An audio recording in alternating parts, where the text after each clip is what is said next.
Morning, everyone. We're going to call this meeting to order. Today is Monday, December 4th, 2023. We are at the Diamond Head Beach Resort. It is 9 a.m. All council members are present, including the town manager, town clerk, and town attorney. If you'll please rise for the invocation, followed by the Pledge of Allegiance.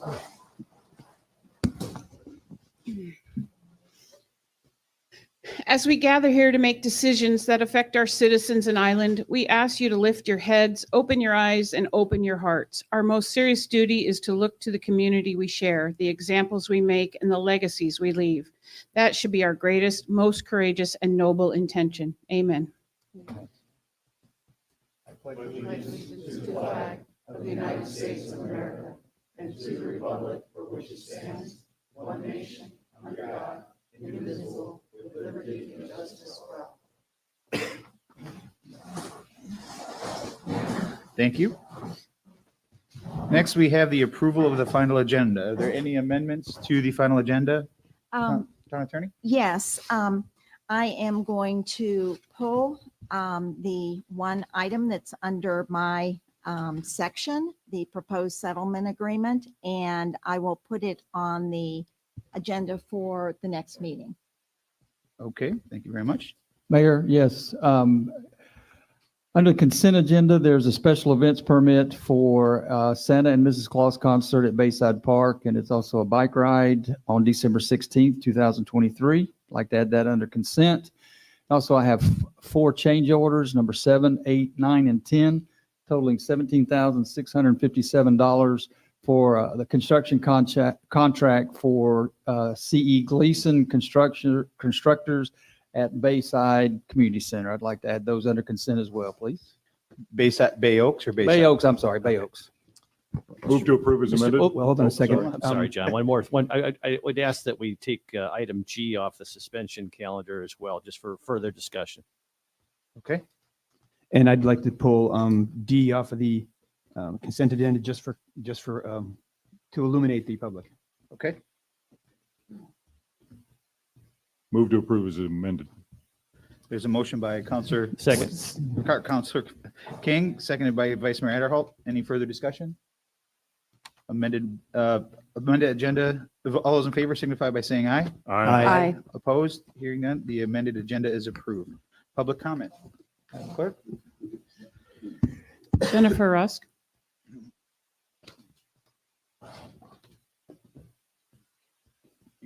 Morning, Jen. Hi, good morning, council, and happy holidays to all of you. I'm here. My name is Jennifer Rusk. I'm a Fort Myers Beach resident, and I'm here to just kind of give you an update on, and I would have done it under Murph, but I just did it under public comment. I'm excited today. I'm meeting with our town manager and an FGCU student who is incredibly talented, who's going to help us with a kids Fort Myers Beach activity book. Super excited about that. I wanted to let you all know. Then also I have a few other subjects as a resident that I'd like to make. One is, I live on Miramar Street. At the end of our street, we've got a big dumpster. I've had lots of residents come up to me and tell me, oh my gosh, it's overflowing.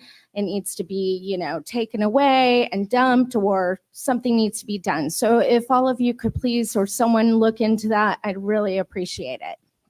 That's already been addressed. I just let you Oh, know. it has been addressed. Okay. Wonderful. Thank you.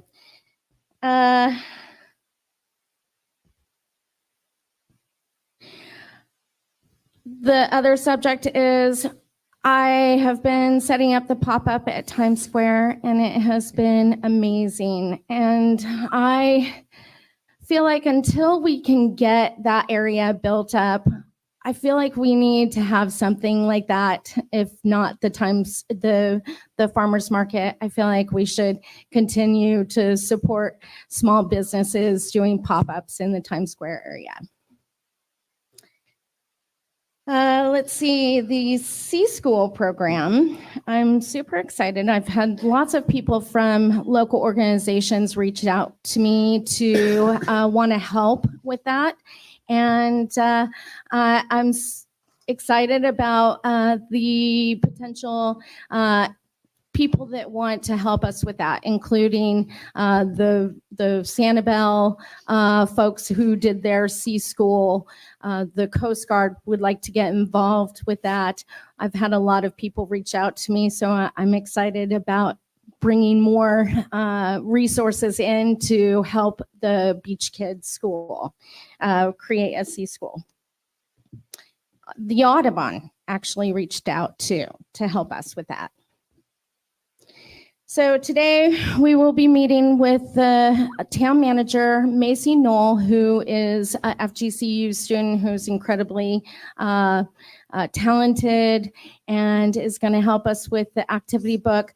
I'm asking so the MRF, Marine Environmental Resource Task Force, has some money for printing abilities to print out these activity books to get to our libraries, our schools, even reach out to other Lee County schools.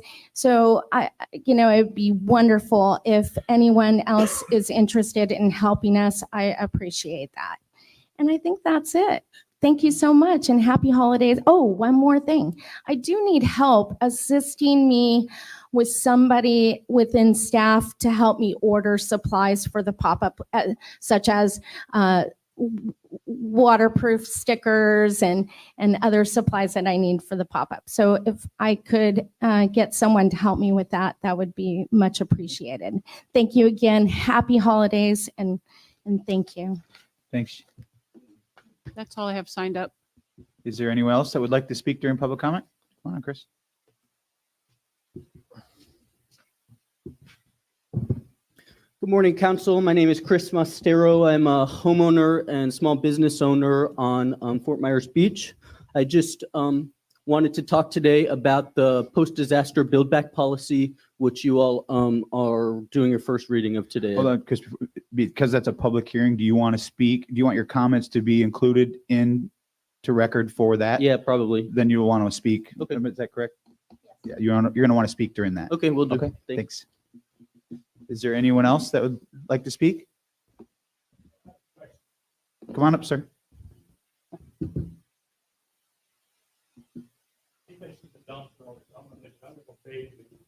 And I'm Jay Birch, by the way. We have a house there that's been tore up since the storm, and nothing's being done.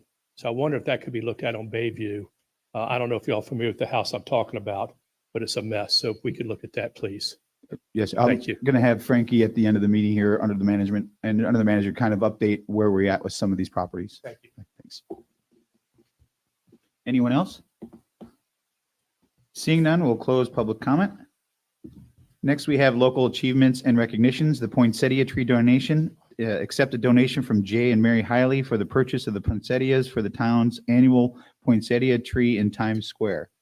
Is Jason, are they here? I don't see them. Jason, you want to just kind of come up and fill everybody in on their kind gesture? So Jason Freeman, for the record. Jay and Mary Hiley reached out. They donated the poinsettias last year, and they offered to do that again, and are interested in doing that as a annual contribution donation to the town. So we just wanted to bring that before the town council to formally accept that donation.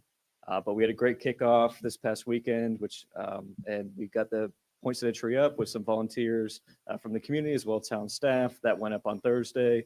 And then since then, it's been out there. We got some lights on it, and it's just a great community effort. I think it's been nonstop picture taking and everything down there. So it's a great thing to have back there in Times Square. So encourage everybody to go out and take a look at it. And thank you to the Hileys for sure. Thank you, Jason. Thank you. Is there a motion to accept the donation from Jay and Mary Hiley? So moved. A motion by Counselor Woodson, Second. second by Counselor Veach. Any discussion?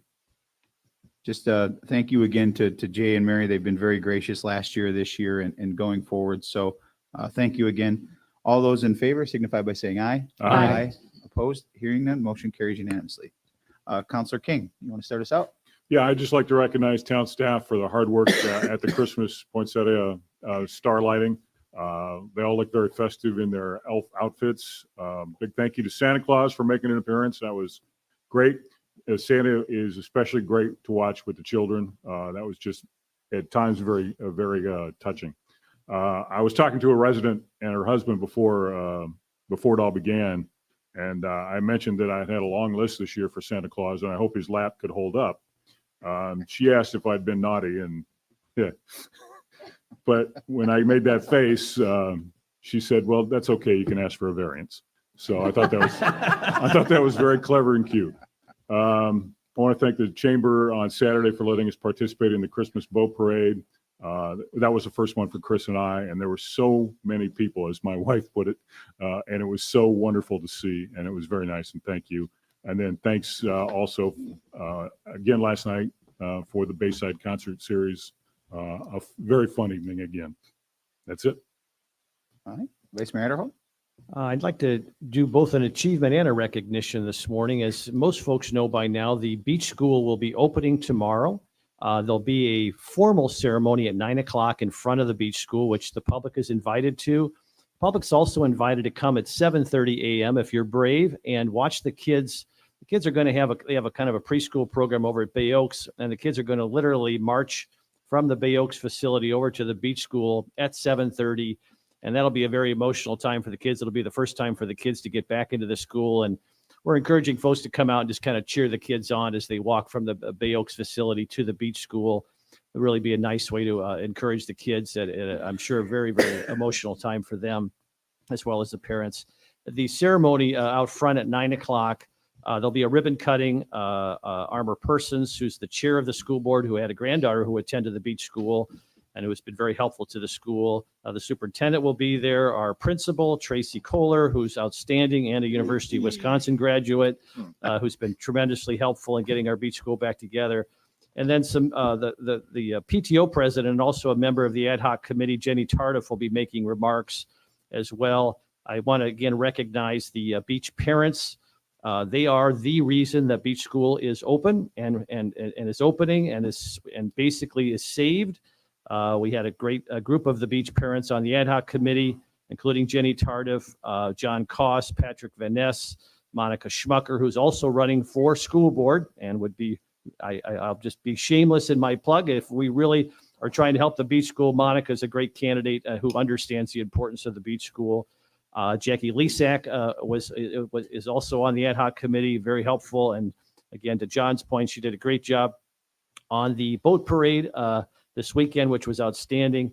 Again, this is tomorrow, 7:30 for the kids walking from Bay Oaks to the beach school, and then 9 o'clock is the public ribbon cutting. So if we could come out and support the kids, that would be wonderful. Lastly, on my way to the town meeting this morning, I drove by the 7-Eleven on the south end to greet and welcome the general contractor crew who is there on time this morning, as they said they would be. And they've got a great crew. That particular crew, the general contracting crew, is going to be focusing on the store itself. 7-Eleven has a team of specialists that'll be focusing on the tanks.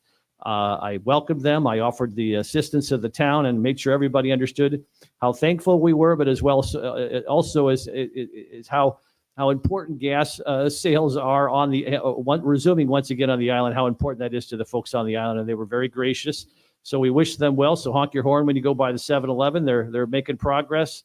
And again, the goal is for them to be open in early February. That's all I've got, Mr. Mayor. Thank you. Thank you. Councilor Woodson. Well, between John and Jim, I think they covered everything. So I'm just going to say happy holidays to everybody, the start of the season. Councilor Beach.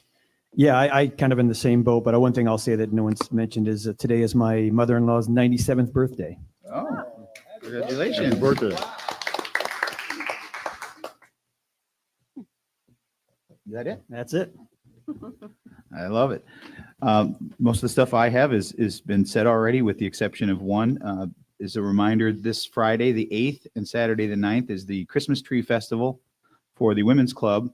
On Friday, the tree auction, VIP, and live music are on Friday. The auction vendor market during the day, and then on Saturday night is the chili competition, where this year they'll be offering cash prizes. So all of you that enjoy being in second place, please come out and enjoy the chili tasting.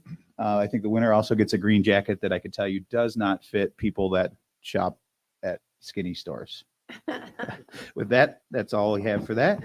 Advisory committee items and report. I believe we got Murph here. Go ahead, Steve, come on up. Good morning, Mayor, Vice Mayor, councilors, council, and staff. For the record, Steve Johnson, Chair of the Marine Environmental Resource Task Force Advisory Board. We've got two matters today. One is a recommendation, kind of a minor recommendation.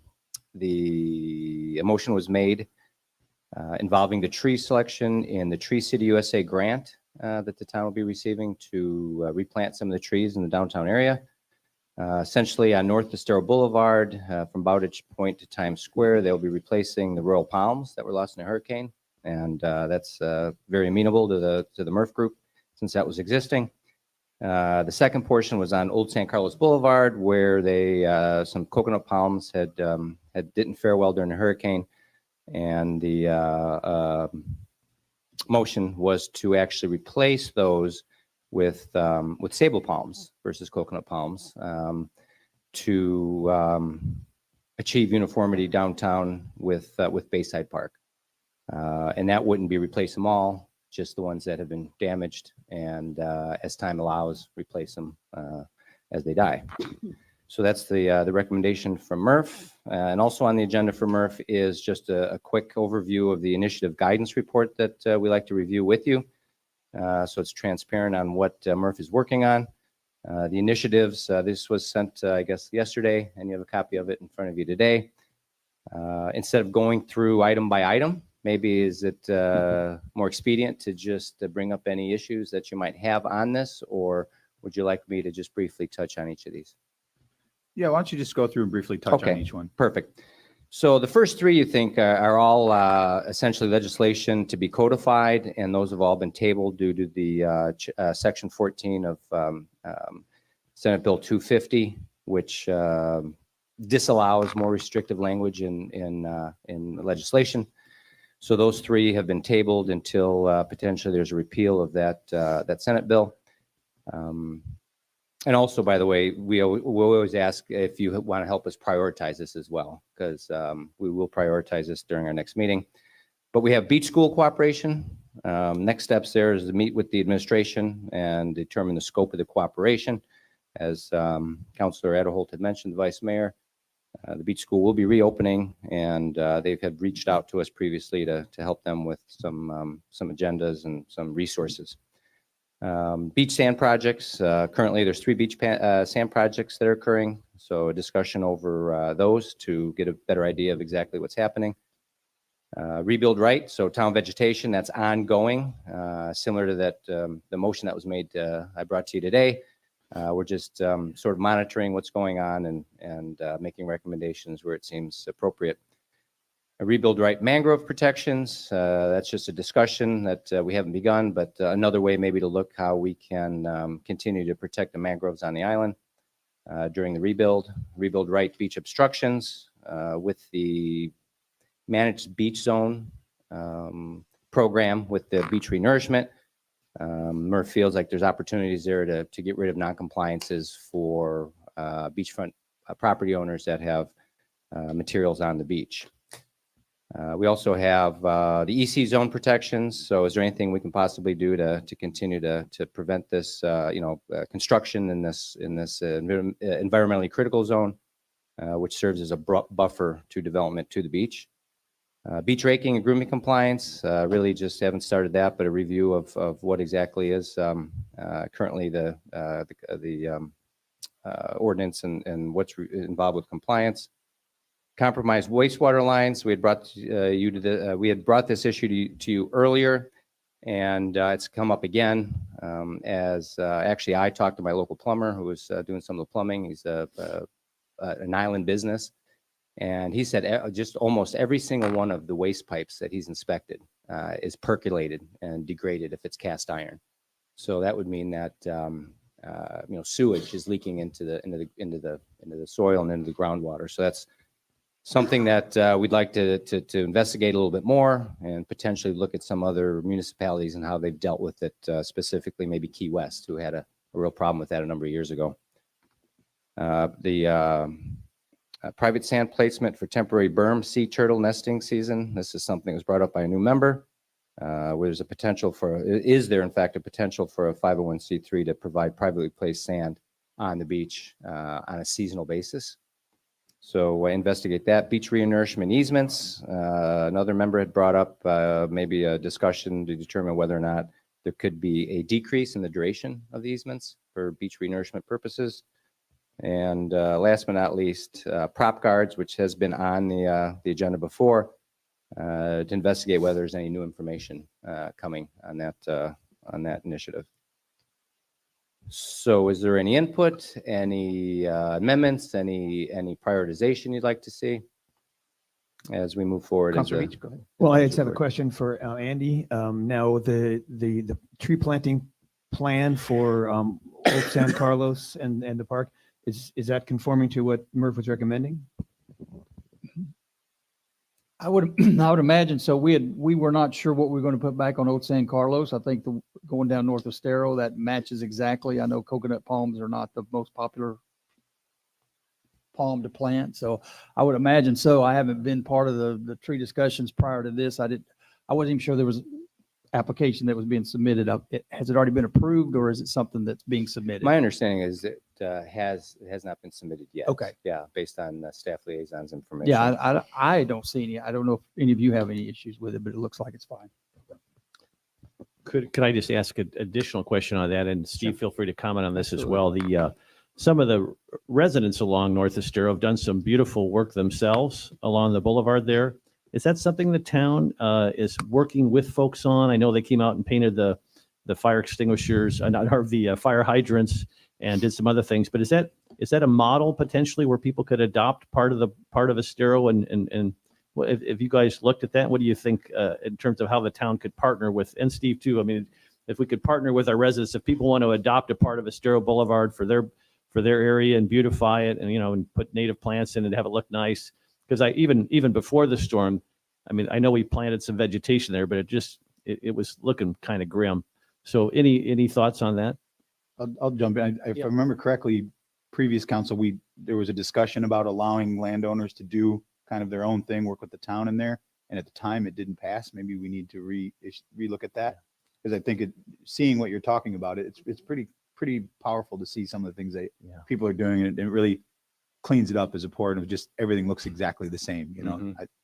I certainly changed my mind. In the community I came from, that you could adopt a certain section, and then there'd be certain guidelines for the adoption process, and people donate their time. And quite honestly, if a business wants to adopt it, they get a little bit of signage in the boulevard, as long as it's done tastefully. Could really be a nice way to beautify Estero. Just thinking out loud. Great.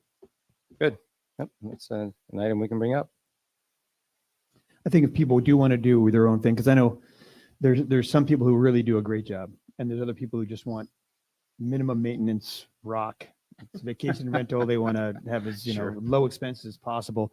So I think it'd be good to do it. I'd be good to encourage people. But I think having somebody like a Murph or somebody in the loop to consult with people to tell them what works and what may be detrimental.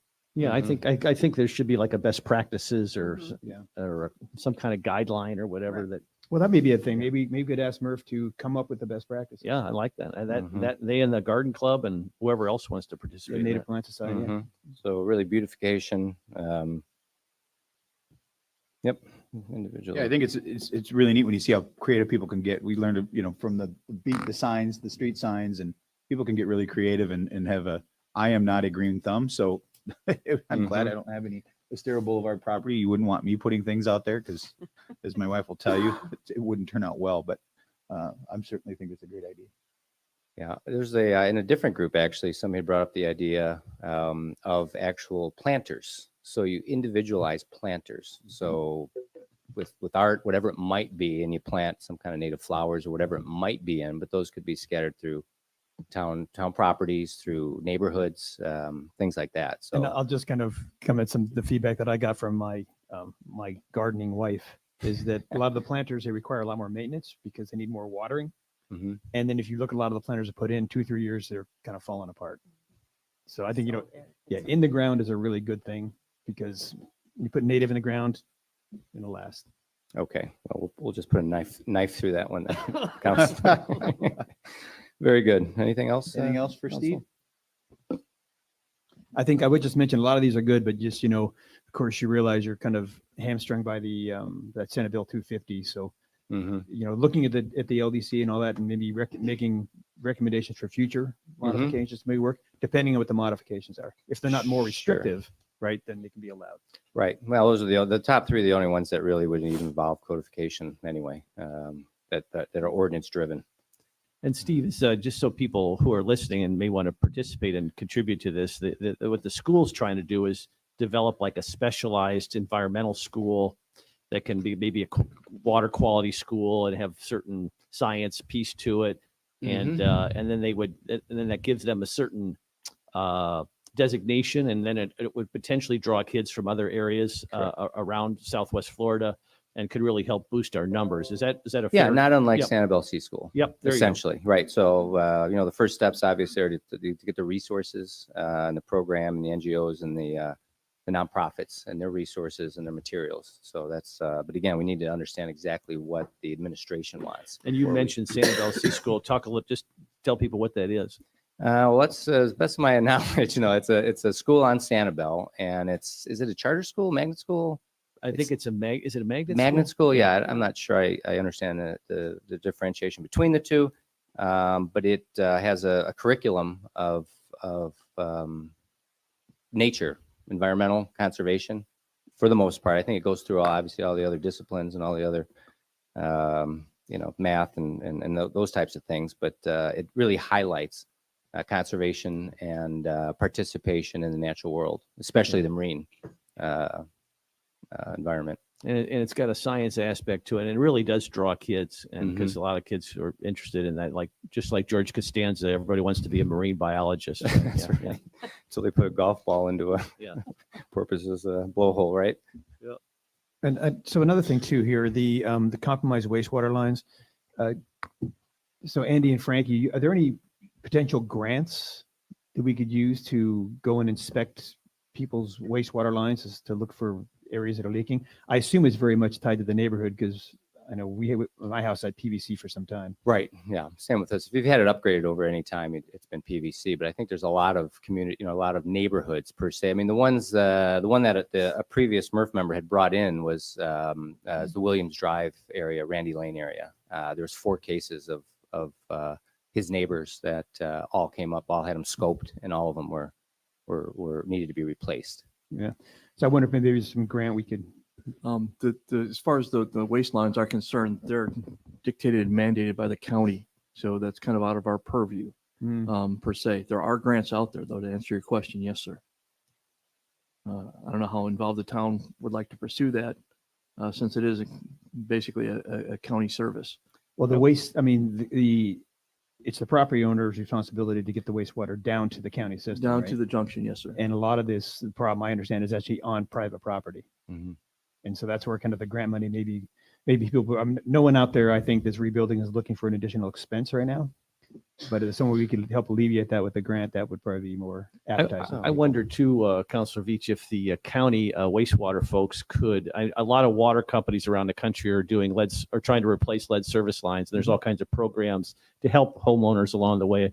I wonder if our county wastewater folks could maybe figure out, maybe they've got a plan to help distressed areas that are, I mean, I might be at least checking with the county to see what they might be able to do. Definitely will make that contact and report back. Yes, sir. That'd be great. Thanks. Yeah, I think there's programs septic to sewer that are sponsored by the state and things like that. So this is not unlike that, I would say.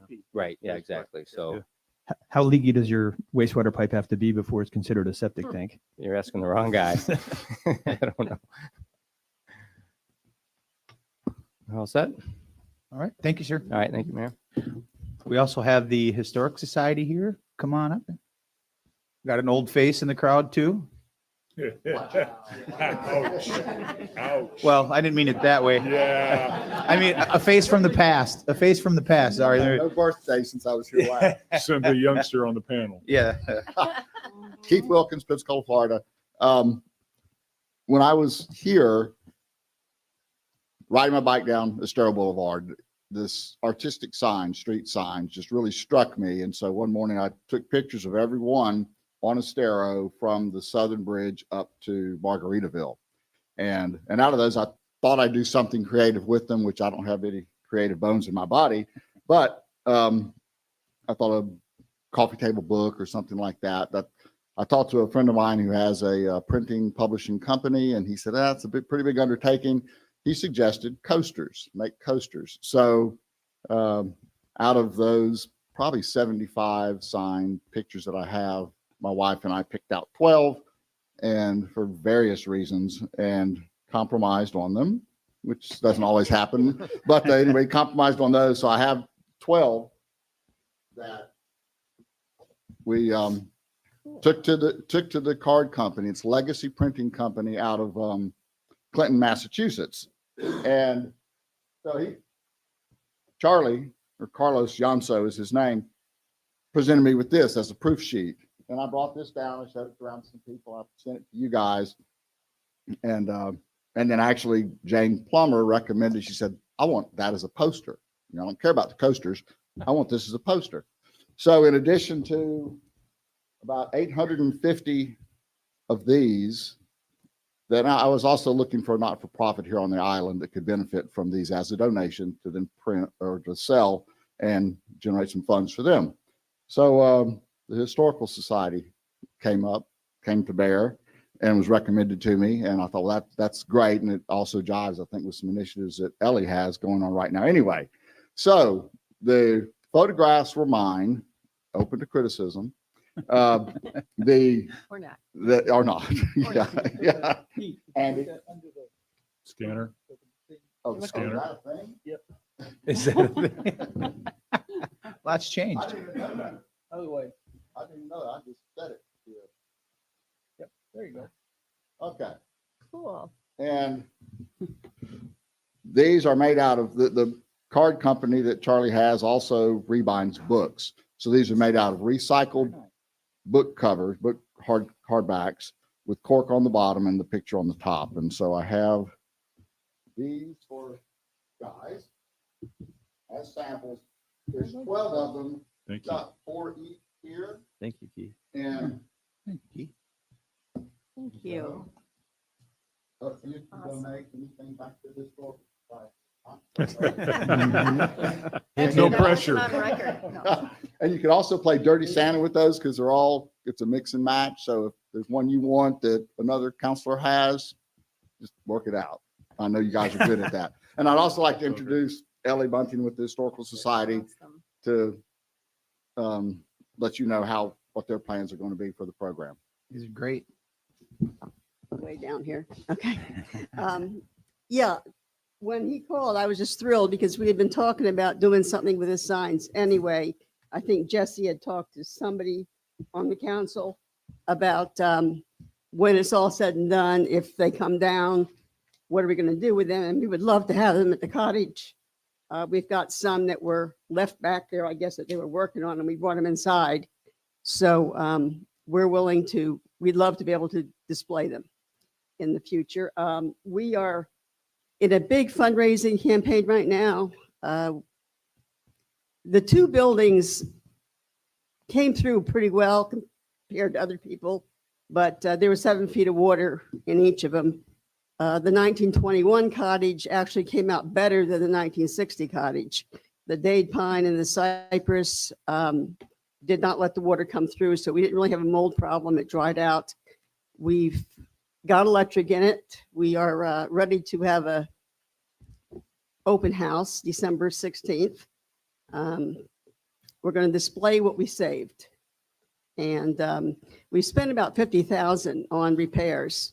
So we're trying to rebuild our savings. We were very lucky that we had a couple of good donations about 10 years ago, and we had the cash to get the repairs done. But now we're down to not much in our savings, and we're trying to rebuild. So this is a great way. We plan on putting these on our Shopify store. We're going to talk to some retailers and see if we can sell them at different places on the island. And we also have a book coming out, The Lost Icons, which kind of talks about the history of all of the historic sites that are gone. So this is all part of that. We hope to raise at least some of the $50,000 that we've already spent. I think this is great. I want to be the first to donate mine back to you. I'll be happy to purchase one like everyone else. Hopefully we can work with them to get this on our, something tells me you're going to need more. Yeah, I hope So yes. I would also reach out to Beach Talk Radio. I'm sure they'd be willing to help push it out to their followers as well. This is a great thing. I appreciate everything that you guys are doing. And any questions for? I have since you have the mic, Ellie, this is an opportunity to kind of do some Yes, marketing yes. here. Mhm. What's the details of the event, of the open house on the 16th, or do you know yet? Well, we're hoping the book will be here. It's cutting it close. So hopefully we'll have a book signing, but we've also got, it's going to be from 1 to 3, kind of informal. We're going to have refreshments decorated for Christmas 1 to 3 on December on 16th. December 16th. And tell folks a little bit about how to find. All right, we If are they at don't the know where it end is. of Bay Road, right behind the school. Okay. And right in front of the preserve. And we'll be selling all of our wares. We've got Afghans that have the lost icons on them. We've got all kind of, we got a cookbook, a history book. We've got some things as well that actually survived the storm that were up high enough. So we will be selling. Wonderful. And just to be clear, how can people who see these coasters, because they are spectacular, how can they buy them? We have a Shopify store and I can, What does that mean and how do you find okay, it? it's an online store. So you can go, I haven't put these on there yet because we haven't priced them or anything, but you'll be able to go on the store, order it, pay for it, and then you can either pick it up. We'll find out where you can pick it up, or we can send it to you. So it can all be done electronically. Wonderful. And will the posters be for sale as well then? Yes, Excellent, because it's very cool. That's what I want. I want the posters. So when you go live on your site, if you just send some message out with a link to council@fmbgov.com, so we have that, and then we can. I will. Help promote it too. And I'll let Ed know and he can push it out as well. And we do have a website. It's just Island.com. So we'll put it on there and there's a link on that site to the Shopify store. That's great. Not just a couple quick things. One, I didn't know your name was Keithley. And two, you might want to look, your address is on the back of the coaster. I mean, I know you're a social person. I just didn't know if you want people to, you have one heck of a. It's only on y'all. Oh, it is. Oh, okay. Only on y'all. I Yeah, do you wasn't sure. accept visitors overnight or? If you drive the 9 hours, I'm sure he'll put you up. But mine doesn't have an address. You trying to tell me something there, Keith? I think I ran out of those free little stickers I got from whoever that was. Two things I'd like to point out that I forgot was what inspired this was I think the signs, to me, they really exemplified. Pull your mic up, Keith. Yeah. I'm sorry, the signs really exemplified to me the resiliency of the community to see those start popping up. I think this was February or so when I took these. So that's what struck me was how resilient the people on the streets were, the artists that did that. And one of the coasters is of the group of artists. And then also just kind of the hope to the future. So that struck me to call the initiative Signs of Hope. And whatever grows out of this will be Signs of Hope. Like I say, there's about 75. These are 12. If they sell like hotcakes, these can be replenished, and we can also expand the collection to the rest of them. So if somebody has a street that's not here and say, "Would you, I want my street," I've probably got a picture of it, and we can do that. The other point I wanted to make was Charlie's company, Legacy Printing, donated their work here also, actually manufacturing those. So I didn't want that to be lost because it didn't cost me anything to take the pictures on my cell phone, but they actually had manufacturing costs that Charlie donated also. Thanks. If you can get their information to staff so we can get a letter to them, thanking them for their contribution, that would be great. Right, sure will. Are there any other questions for Ellie? Keith, don't run off yet. Since you're here, I'm going to ask a quick question. If council will allow me to proceed out of order for just a quick second, since he's here. Without objection. I didn't know he was going to be here. So he has been working with us, with the town. His contract has since expired, but he's been working in the background with canal dredging. And it was something that I was going to bring up under a council member item. But since you're here, Keith, if you wouldn't mind just kind of giving us an overview, because I want to talk about it under our council member items, because I know the deadline's coming up to try to do something about it. So could you just give us a quick overview of what it is that you sent us in November so that when I talk about it at the end, I'm not fumbling over my feet? Okay, sure. Again, all of this is determined by the political acceptability of a special assessment for canals, and that may kill it right there. But you can kind of take temperature of the community and see, are they receptive to a special assessment? For Go canal up front? 10,000 foot, set the table first. Okay, Yeah. okay, I'm sorry. Yeah. 2005, I think it was, Chad. The town did a canal study for dredging, and it didn't go anywhere. It was a great study, good engineering, good science behind it, good surveying, but it didn't go anywhere because of the cost at the time. I don't know what that cost was, but it was going to be expensive, and there was some pushback on the assessment. In the next 20 years, the canals have filled in more, and it's a worse situation. Your staff has gone out and served with their engineering firm, have gone out and surveyed the canals again, and they have that bathymetry of all 37 canals and their little ancillary sections of those canals. So that data has been collected and is in-house. So what do you do with that? And is it acceptable? Is it not? There's a whole menagerie of different types of scenarios of who owns the canal, what types of properties, sizes of properties, commercial or residential, private canal, public canal, a little bit of both. So there's a lot of different scenarios there to work through. We've received a proposal from a firm to come in and try to flesh all this together and work up what the real costs are going to be and methodology to roll out a special assessment. The first step of that special assessment is for council to issue a resolution of intent to the tax collector and the property appraiser, which is due, I think, by December 31st, essentially. Probably more like January 12th, but it's due to them early. Steve, Keith, before you get too deep in all that, explain what people would get for their tax dollars. Okay, Yeah. it would be as long as council kept the special assessment in place, and typically these are running on 20, 30-year cycles, they would get dredging of their canals to either a 5.5, 7.5 foot depth, whatever that design depth is determined to be, and maintenance of that for the period of the assessment. Council could enact the assessment for 20 years, for 30 years, so it would have a definite end date. And that assessment would pay back a bond that the town would draw first, so the work could kick off in 2024, as an example. So that's what they would get, is a maintained depth and access in their canals. And theoretically, that's great for property values too, because bigger boats, bigger houses, And I'm guessing docks. there's the economies of scale there. You hire one firm that handles it, and it's cheaper because you've got one firm that's doing 30 canals versus individual firms piecemealing it. Is that Correct, right? Yeah. correct. Also, what that does is now the canals are engineered and have a baseline just like the beach. So if you do have another storm event and they fill with sand, that's FEMA eligible to come in and clean the canals out, whereas right now they're not.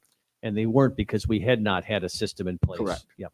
Correct. So that's there's two benefits there for the town and for the residents. Feel like I'm leaving something else out. I'll go into I interrupted you on the process now. Okay, I'm sorry. So yes, that letter of a resolution of intent would go into the tax collector and the property appraiser by that date. That makes you eligible for the 2024 tax cycle. If you miss that date and decide you want to do this next year, then it puts you into 2025.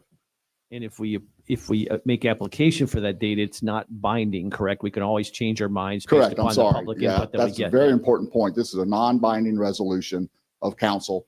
We're looking into it. Just informing tax collector, we're looking into this and we'll let you know, basically. So there's no commitment at that point. And just lastly, if you've done your research, and I don't want to put you on the spot because I'm sure it's going to be a tremendous range here, but do you have any idea what somebody who lives on the canal, just a residential homeowner who lives on a canal, just ballpark what they would pay annually for this service?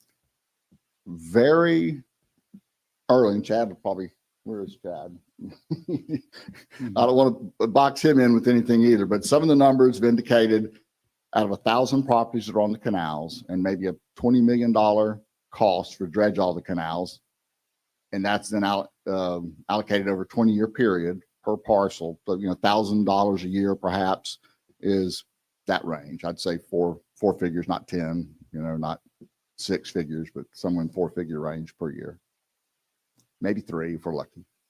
And one other point is, as the town can gain grants, or if there's a storm and we have FEMA come in and maintain it for free, annually council can come in and adjust that assessment up or down depending on cost. So ideally, there would be some sorts of subsidies that are coming in to help keep that lower. And of the 20 million estimated for the aggregate overall long-term cost of it, if you were a betting person, what percentage of that 20 million could we get in grants from various programs around the state and country? And barring any storms, I mean, if you have a storm, then a significant portion of it. If you don't have a storm, probably not a lot, but it'd be a worthwhile effort. Yeah. And again, it all depends on the political palpability of it. And Becky looks like she's. Yeah, I hate to say this, but there is a notice period before you can do the resolution. So I think what we're really talking about is for 2025. Well, that's why I was going to bring it up at the end. If it's something that we could notice and get, if there's a will of the council that wants to move forward with the intent, is it something that we could get on the next council before the end of the year to meet the deadline at our final meeting for the year? That's the problem. Then the statutory notice period, I believe I think it's 60 days. For a resolution of intent? Yes. Not a binding resolution, but non-binding? I will do the appropriate research and get back with you. And if y'all are interested in putting it on the next agenda, if there is a problem with that, we won't do it. If there isn't a problem with that, if that's your will. Okay, we'll discuss it You can do it. at the end. I just wanted to Okay. have people hear from you because you're the one that did all the work on Yeah, it. So that's great. I appreciate you taking Obviously the not time. enough. And just for the record, Keith, this is just a proposal. There's no decision has been made. We have had no public input yet. Just food for thought. This is me springing it on you as my unemployed, uncontracted, totally at risk recommendation. And Can't fire me now. And to be clear, the people who would be affected by this assessment will have a chance to vote. On whether Absolutely. they- And you can set up a management program. Charlotte County has a management program that they do for theirs and for their assessments. And it's a committee, citizen council, basically, or citizen committee. It's an advisory type committee. Not that you need another advisory committee, but this is certainly one that's worthwhile to help advise on that. How's the service? How's the assessment going? What's the temperature of the canal front citizens and businesses? Yeah, so there'd be a lot of public input available. Yeah, I'll go. He laid it out pretty well in the email, step by step under my council items. I'll go through 5 or 6 steps that are here. 6 steps that kind of lay out the process of how it would go through to answer a lot of the questions I think that you're wanting to have answered. Any questions for Keith? Thank you. Thanks, sir. Thanks for allowing me to get him while we had him here. Good luck boat shopping. Thanks a lot. I appreciate that. Thanks, y'all.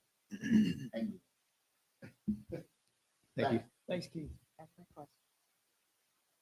Next, we have approval of the minutes, the town council from the November 20th, 2023. Is there a motion to approve the minutes? So moved. And a motion from Counselor King, Second. seconded by Counselor Veach. Any discussion? All those in favor signify by saying aye. Aye. Opposed? Hearing none, minutes are approved. Consent agenda, the first item that was pulled by Counselor Veach is item D. Counselor Veach? Yeah, I just want to really have staff explain this, because I think what a lot of people in the public don't understand is that all the difficulties you have with FEMA and with your insurance and with this, the town has even more of that. And so this loan, which is a really good piece of our financial puzzle, when we go through and do something using FEMA money, we have to do the work, make the outlay, spend the money, and then wait sometimes quite a while to get that money back to us. So what this is a loan that allows us to borrow the money at no interest to do the work. And then when we get reimbursed, we basically put it back on. It's more of a line of credit. And then we get more, when we get money coming back from FEMA, then we use that to do additional work. So it's a really important piece of the recovery in a financially, fiscally prudent way. Can we have Joe just kind of come up and go over it? You probably know the best about it, if you don't mind. Not to put you on the spot, but we are. we are. Good morning, Joe Lanzik, Finance Director. I don't have a lot more to add to what Bill just described, but basically that is the idea. We'll receive $5 million upfront that we could spend as on the FEMA reimbursable expenses for the specific list of projects that the state selected. These are all public works projects that have been entered into the grants portal for FEMA. So they selected the projects to tell us which ones that they're willing to give us the funding for upfront. We just need to make sure that they're actually reimbursable expenditures by FEMA.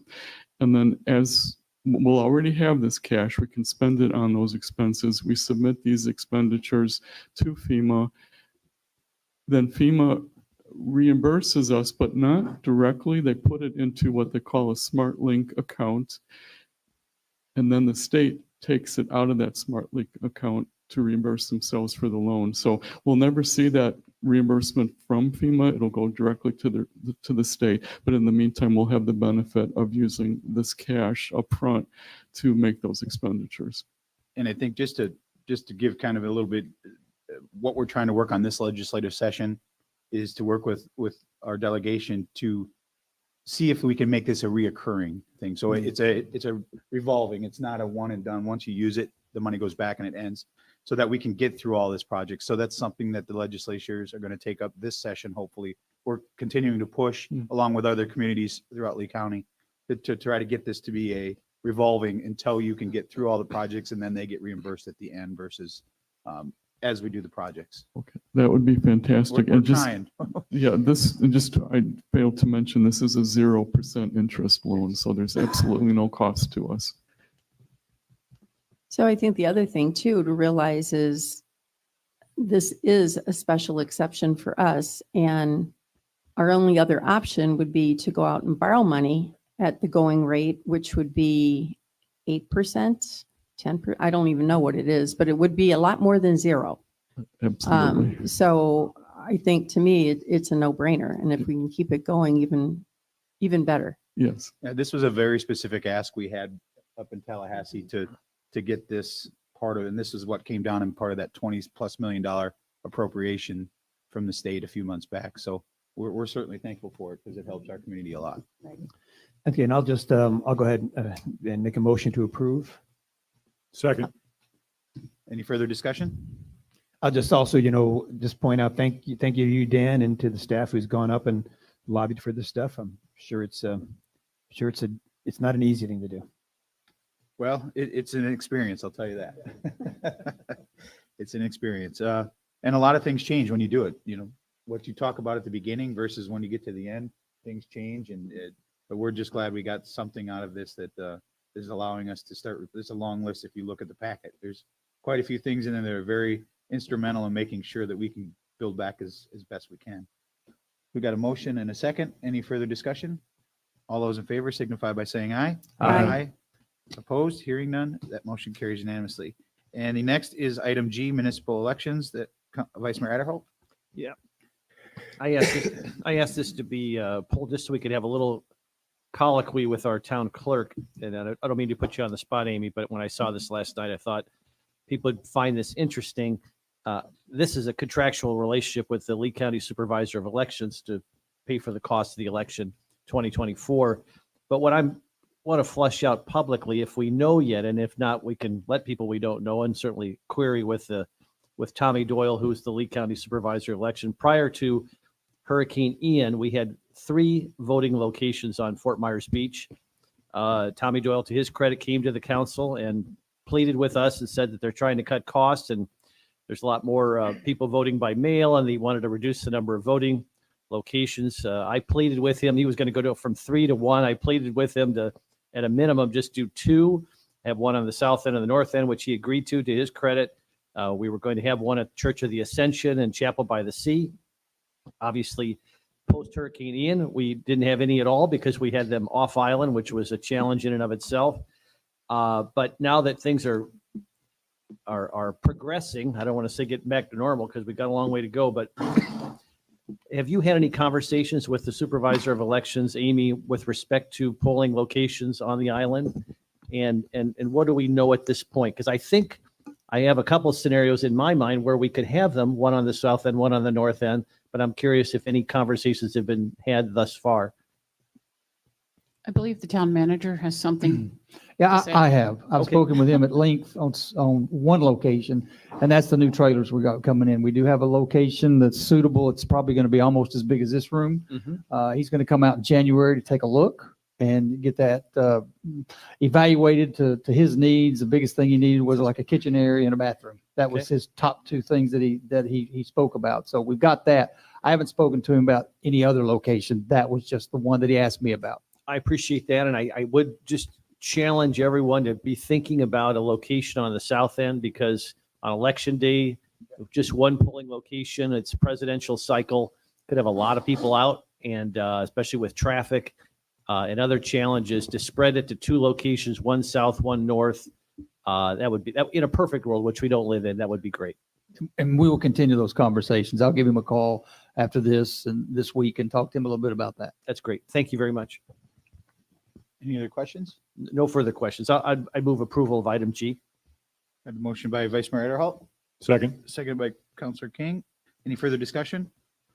All those in favor signify by saying aye. Aye. Opposed? Hearing none, motion carries unanimously. And I'll, if you're entertaining a motion to approve the remainder of the consent agenda. Got a motion by Councilor Veach, Second. seconded by Councilor Woodson. All those in favor signify by saying aye. Aye. Opposed? Hearing none, the motion carries unanimously. Next, it brings us to, excuse me, our public hearings. The first one is ordinance 23-18, post-disaster build back amendment. This is the first reading and public hearing of an ordinance entitled, "An Ordinance of the Town of Fort Myers Beach, Florida, amending Chapter 34, Article 5, Division 2, Section 34-3238, post-disaster build back, providing for severability, codification, scrivener's errors, conflicts of law, and an effective date." We'll now open the first public hearing. Go ahead. Good morning. Sarah Probst with Community Development. Hold on, let me get things situated here. My apologies. Okay. Staff has been asked to provide language amending the post-disaster build back regulations found in section 34-3238 to allow the square footage of the footprint, including space that was unenclosed, such as garages, lanais, or storage areas, essentially allowing the same size building as previously existed, raised above the base flood elevation, and would not limit the usable space to only previously habitable space. The proposed change would allow the same number of units, the same number of bedrooms, and the same number of bathrooms, except the bathrooms could be increased to match the number of bedrooms.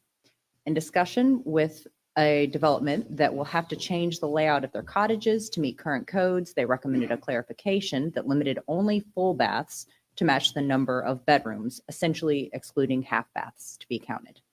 This has been done in the language before you.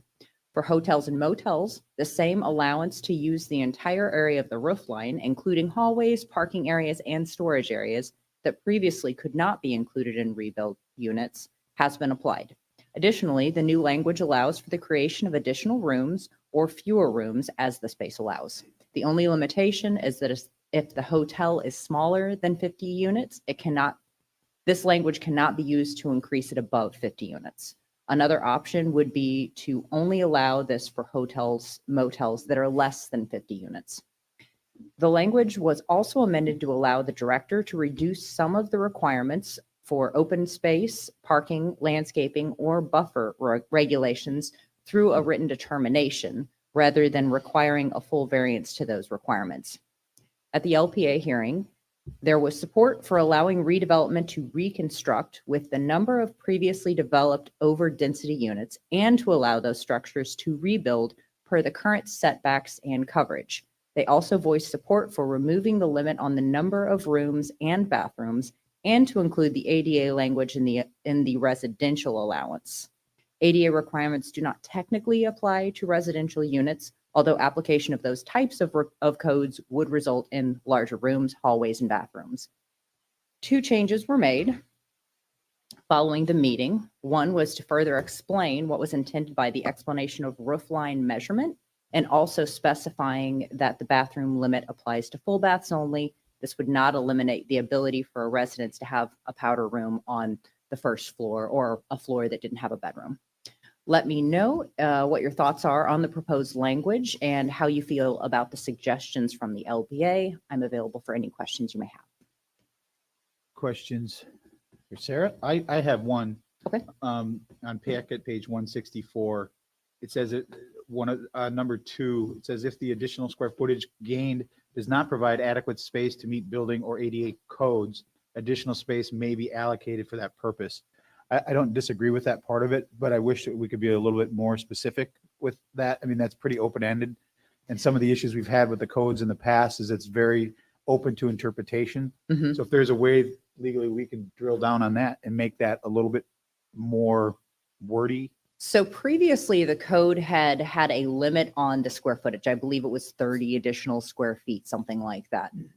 So the idea was that we didn't really know what would be required to put it into compliance with that. If you have a recommendation on what would be an appropriate amount, I think that's the concern, is that sometimes that 30 square feet is enough. Sometimes it isn't. And if we just want to say ADA, then that's to allow like the turnaround for a wheelchair or any handicap features that may need to be provided.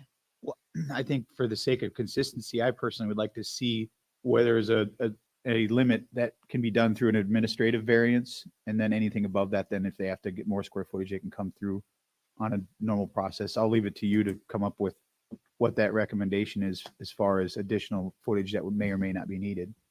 Just trying to make it as clear as possible for those that are going to have to go through the process to understand exactly what they can do by right and what they may need to come in and ask for a variance for. And I don't want to get in the way of your note taking there.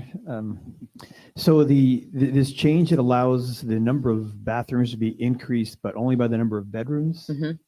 Now, where did that come from? That came from the original discussion that we had with you guys. It was at the sorry. MNP meeting. Yeah, it was at the M&P meeting where there was a discussion about the number of, because it didn't previously say anything in regard to bathrooms. It didn't say anything really in regard to number of rooms. And there was a discussion about if we allow for the additional square footage, you guys indicated that you didn't really want additional rooms to be created. But then we were talking about if there's additional square footage and people say, oh, we're just going to put in a few extra bathrooms. And then later on, they turn that additional space into bedrooms to, match up with the number of bathrooms. So the idea was that if we limited the number of bathrooms to the number of bedrooms that are there, people wouldn't later on be able to come in and just put in additional bedrooms, which would take a lot less, could potentially be done without a permit.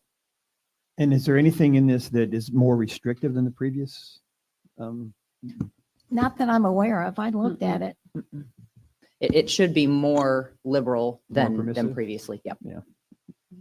And you said that the LPA had a recommendation of allowing them to increase the bedrooms and bathrooms? Yeah, they had interest in allowing the same number of units, but increasing the allowable bedrooms and bathrooms to accommodate any additional square footage. There was also a recommendation that got general support that was to allow the structure to be rebuilt to the maximum square footage that a new home could be built to now, or a new structure could be built to now, meeting the And setbacks. I'm glad you brought that up, because that's going to be another question I had.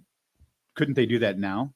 I mean, technically, they could tear the house down and build what they could build a single family home by right anyway. They could, but they wouldn't be able to keep the number of units. So really, I mean, this is A unit, we're giving them the ability to have the additional units. And the town council had mentioned that you were interested in making sure that those structures didn't get much larger, which they really could. So, there's a carrot and stick there. The carrot is you're giving them those additional units, but you're maintaining the same square footage.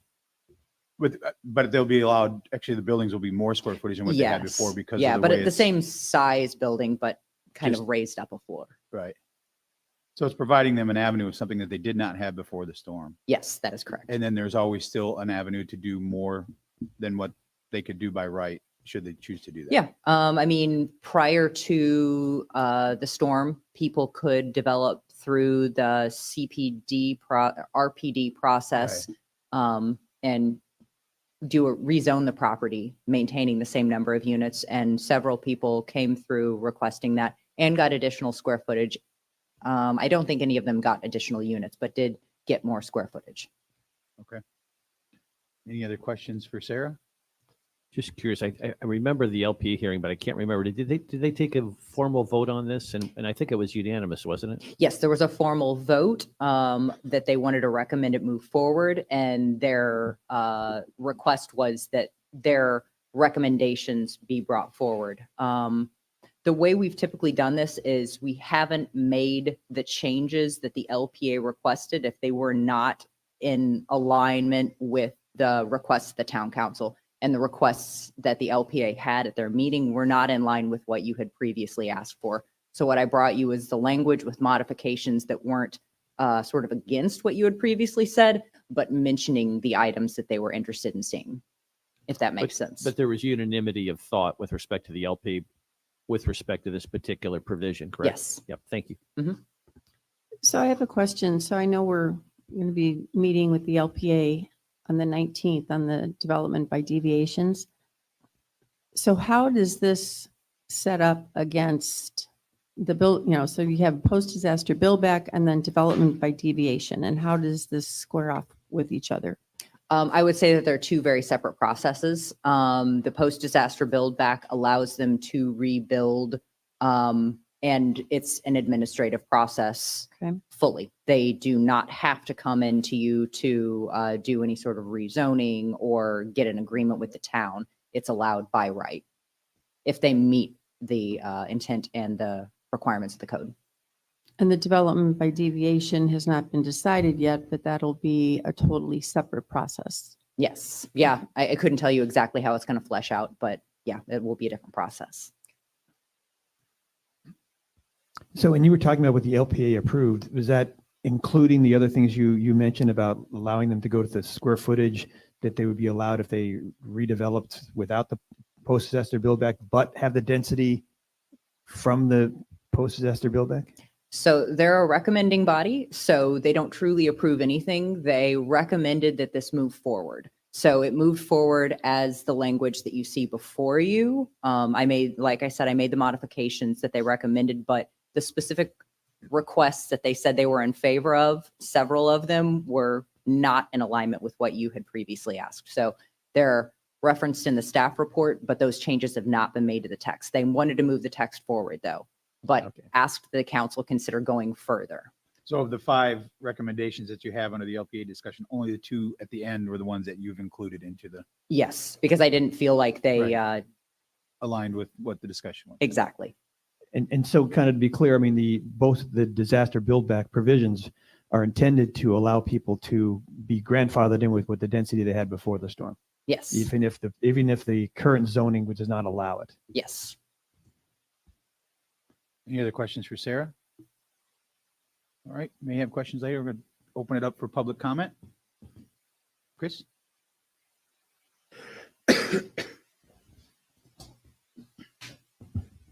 Good morning again, council. My name is Chris Mastero. I am a property owner on Fort Myers Beach, also a small business owner. I wanted to talk about this post-disaster build back policy. As for me and my property, it really does affect what I'm able to do. Let me talk to you about my property a little bit. It was a home built in 1955, cottage style home. Upstairs is where I live, and downstairs it was a duplex with partially enclosed, where half of the downstairs was a living space and the other half of the downstairs was a laundry space. The way the current post-disaster build back policy is written, I can't really do much in terms of rebuilding the space that I lost. I would like to elevate my home and get above base flood elevation, not build on grade anymore of this consistent flooding that I'm having. I can't build half a home up in the air. Previously, only half of my first floor was enclosed. So the way the current post-disaster build back policy is written, I can't move forward with that. It doesn't allow me to increase my square footage. I can't build half a home elevated underneath, a full-sized home. I do want to echo LPA and encourage you all to look at the bigger picture and encourage you all to maybe dig a little deeper on this, because this policy, I believe, is really what's going to make our beach and our town bounce back quicker than anything else.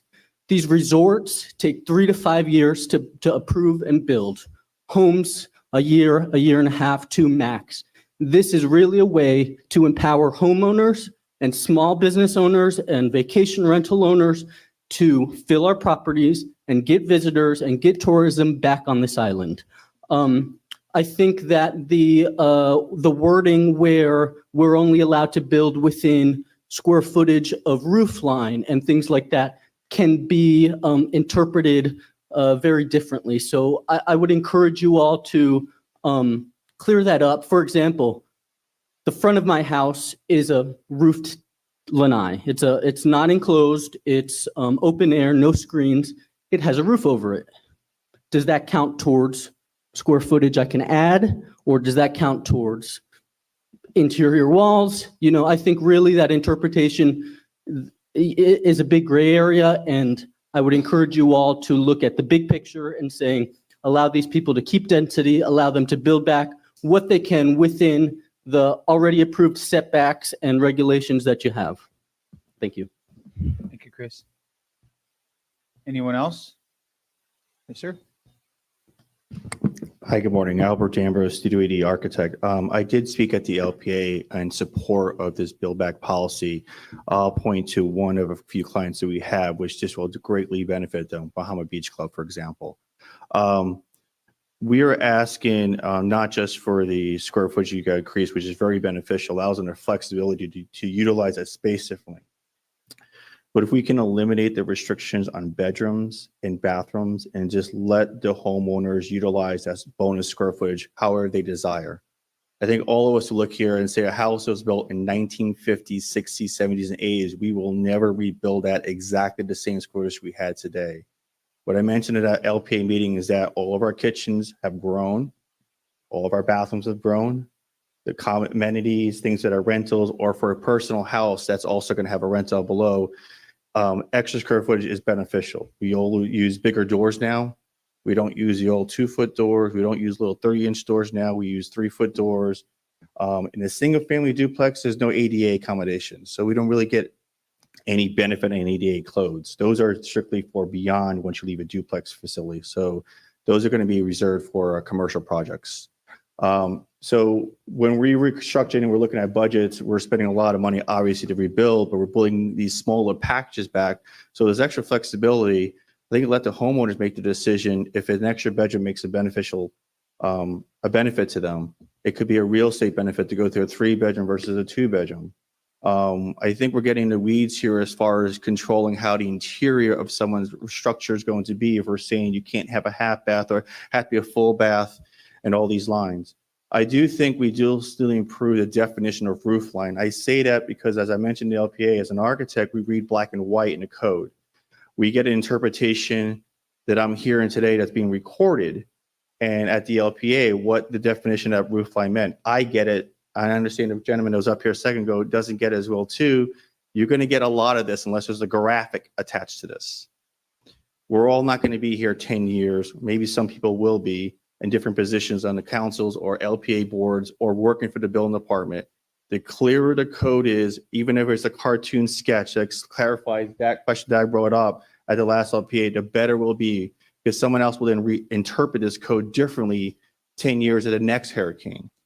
So to conclude, also, this helps everything for us to do everything by right, which means we're able to go in for a development order, avoiding an RPD, because an RPD, just like a CBT, takes time.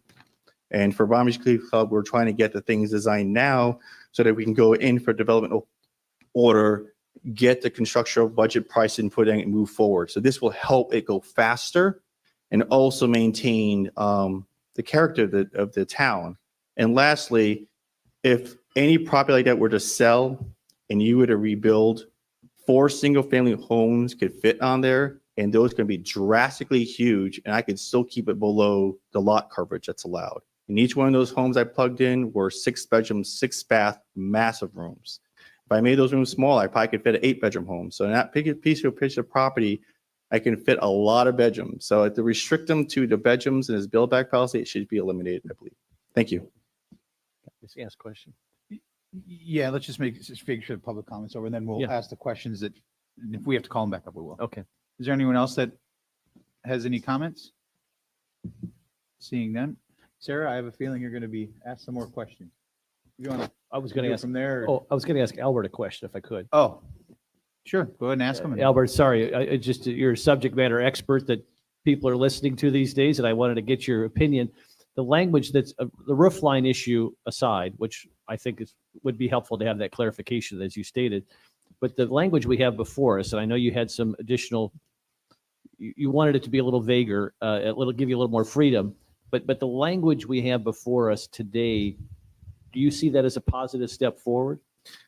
The language you're changing to allow additional square footage that was below, that helps drastically. Okay. It basically takes any of the 2-story houses or structures, let's just say. But I know you preferred no specificity on the bathrooms and rooms and so forth, but that aside, what we have before us today, I'm asking, do you think that's a positive step forward? Definitely. Okay, that's what I wanted to clarify, because I knew you had that change you wanted as well, in addition to the roof line. I just want to make sure you were supportive of what we had before us today. Yes. All right, thank you Yes. very much. Yeah. All right, thank you. You want to go? Oh, you're just going to switch? Okay. When Sarah gets her steps in these meetings. Yeah. So Sarah, I'm rereading what you have in here for the under the roof, and I see their point. Is there a way that you and Becky can elaborate on that a little bit more, to be a little bit more specific, or even to Albert's point, put some sort of drawing in there? So I believe what Chris brought up is covered. If I was to read this, I think his covered lanai would fall within something that he could build back based on his description of what he has. Yes. And what this says. But to Albert's point, I'm not going to be here in 10 years, or somebody else could be here and or someone might be in your seat that has a different interpretation of what that means. This was actually the clarified text. Oh. So, I mean, and I'm not sure on how you want, I'm not even sure how we would draw a picture of this. I mean, I think that that's part of the issue. We have to use our brains occasionally to read words and just think through it. Because I think that this is fairly clear, but if you can tell me how to clarify it, I certainly can. Well, I'm just wondering if there are still images of houses that were on a property or are still on a property now after the storm that we could get from LIPA that show, maybe there's a 10-foot overhang lanai on the front that you could see the aerial view of it. Well, that is I mean, definitely a and- roof line. I mean, that's what it is. The square footage under roof means the area within the perimeter of the roof multiplied by the number of stories that existed prior to the disaster, including stories below flood elevation. So it's the perimeter, it's the outside exterior of the roof. But could you also maybe add enclosed or enclosed and not enclosed, which? You can. I mean, I can. I mean, because that would cover what Chris was saying, is that, he's got an outside lanai, but the roof covers it. Yeah. I mean, that was the intent of perimeter of roof. Yeah, I mean, so I excluded walls. All the other previous definitions have talked about walls. So by saying, and part of what I was thinking with this is, in a lot of instances, all we have is a survey or an aerial. We're not going to have the details of where the walls were necessarily. Sometimes LIPA is going to have the square footage, but if you can look at an aerial of the place, you're going to be able to figure out the square footage. So that was the intent, that would be the easiest to use. So you're recommending, because I know a lot of times they talk about air conditioned space as the living space, and it's fairly well defined.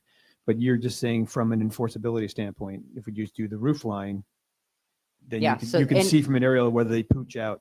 Yeah, and the intent is to give everybody that extra square footage of lanais, that extra square footage of hallways around the outside for hotels, motels. If you have a porch that goes all the way around your house and it's covered, that's part of your square footage now. So it does give people in almost every instance about 2 feet of extra square footage around the exterior of their entire house. Maybe that's what we could add there is a specific lanai, hallways, as an example. I think we could just put some parenthetical language, whether open air or not, enclosed or open air. I think we can do that pretty easily. So would it also be that if someone had a large overhang with a previous house, that they would get that space? They could have smaller overhanging, more internal space? We'll proceed out over a little bit more. Carol, you got some, yeah. I'm all about hearing from the experts. Kara Stewart, for the record. I'm sorry about this, but to clarify, and Sarah, I just was touching base with Mr. Ambrose. We're including the overhang. Yes. Correct, The right? perimeter of the Any roof. overhang, any porte-cochere, so to speak, any type of covering, even if it's beyond the existing footprint, exterior walls. Right. Correct. So this That's is the way I read it. This is extremely helpful to put back and to allow people a better square footage. I would like to also say, I tried not to, but the number of bedrooms and the number of bathrooms, I would agree, have no bearing on anything. You've got setback requirements that we have to come back within. Regardless of what I put in there, I don't believe that it really would matter if I had 5 bedrooms, 2 bedrooms, because I'm still within my same square footage and my number of units needs to be the same. I think I'm going to ask for some of that discussion as well, but you'll find out quickly if I agree or disagree with you. Okay. Thanks. Thank you. Any other questions? I guess we might as well talk about that part of it now.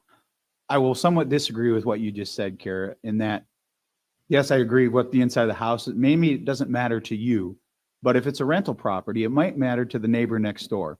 If they had a 1-bedroom, 1-bath that they were renting before, that now they couldn't before the storm build back by right, they can now build back larger by right, the same thing that they had before, and add a bathroom.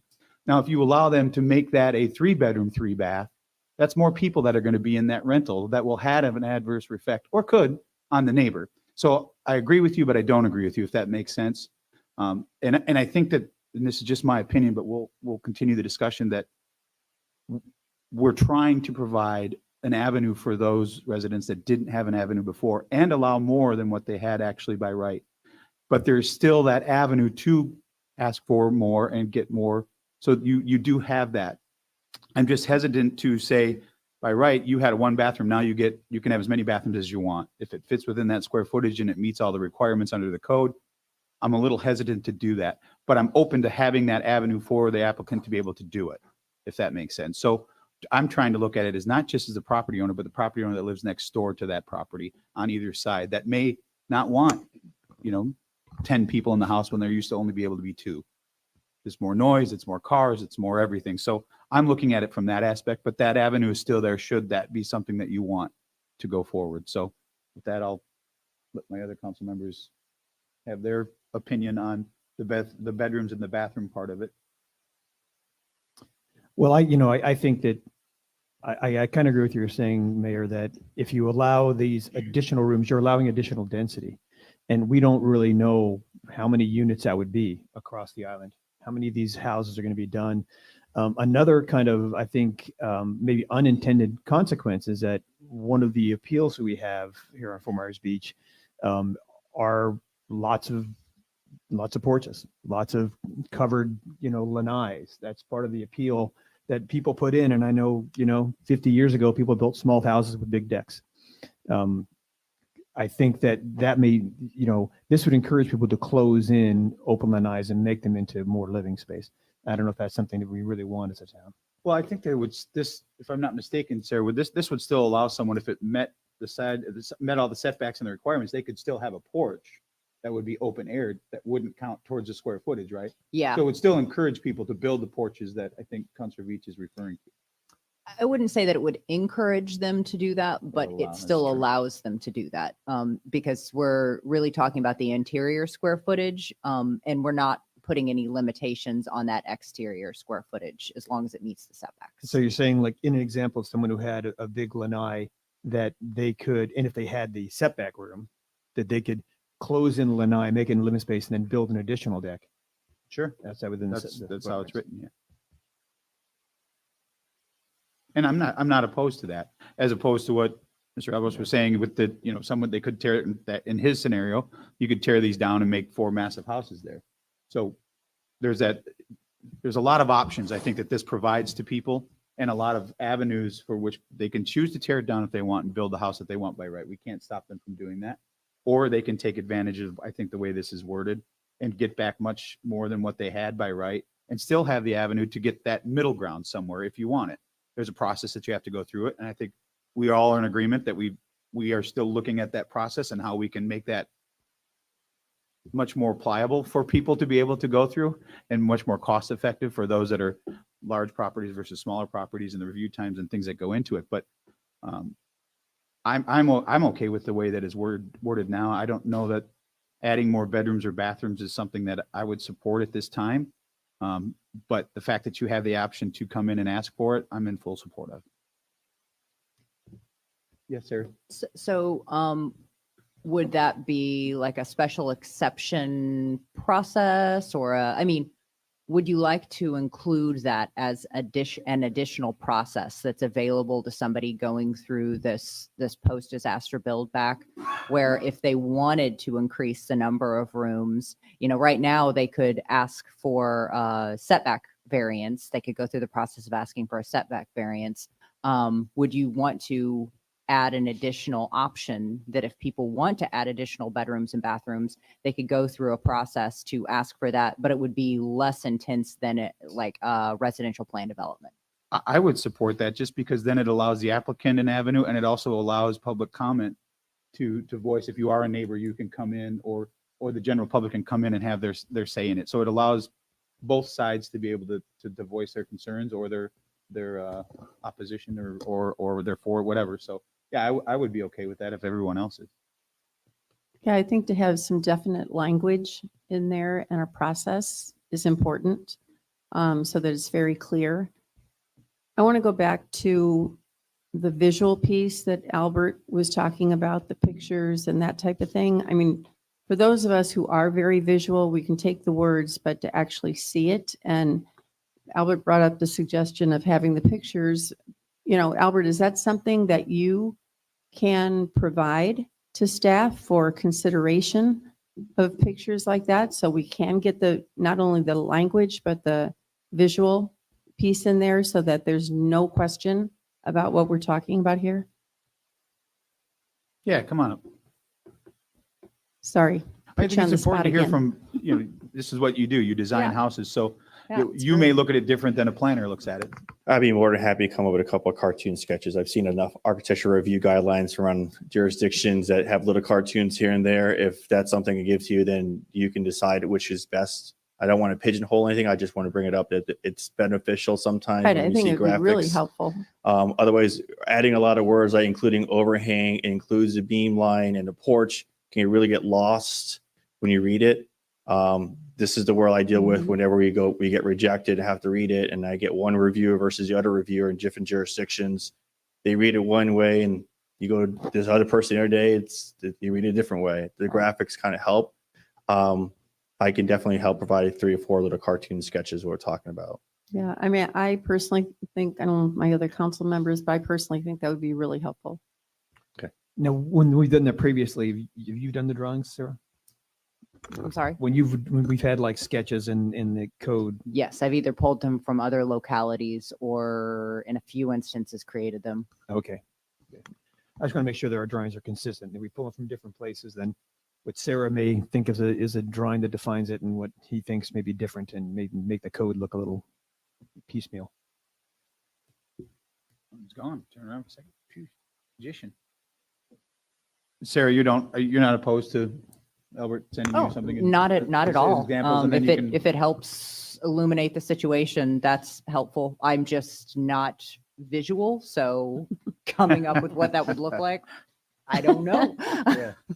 Well, I can't come up with it. I'm just saying it would be helpful. Perfect.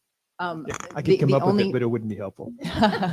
The only thing that we would need to make sure that we could do this by the 18th, because that is a fairly short window of time to, and at this, it would have to happen very quickly. If there's any delay, it may be on the first meeting in January.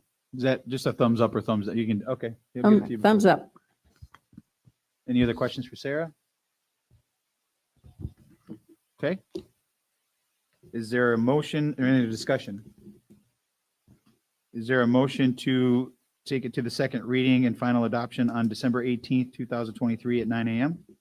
So moved with the comments and exceptions that we've added. Okay. You got a motion by Counselor Woodson. I'll second it. So any other discussion? It's a roll call vote, correct? Counselor Beach, Aye. Counselor Woodson, Aye. Mayor Allers, aye. Vice Mayor Adderholt, Aye. Counselor King. Aye. Motion carries unanimously for the second reading. Need to take a quick little break before we get into the next couple? We'll take a 10-minute break. We'll come back at 10:40. We'll adjourn at 10:30. So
Call this meeting back to order.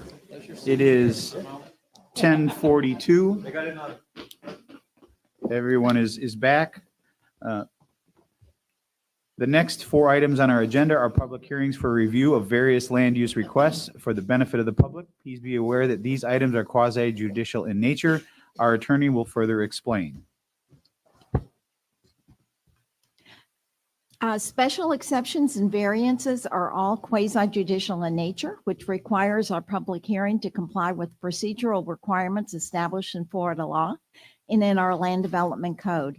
Quasi judicial proceedings are less formal than proceedings before a circuit court, but are more formal than the remainder of our meeting and follow basic standards of due process requiring certain notices, application of the correct standards, and decisions made on competent and substantial evidence presented to the town council in written documents or oral testimony.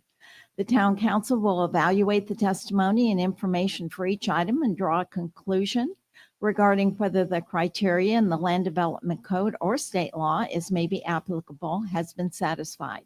Pure speculation or mere opinion not based on competent facts cannot be legally considered by the town council in evaluating an agenda item.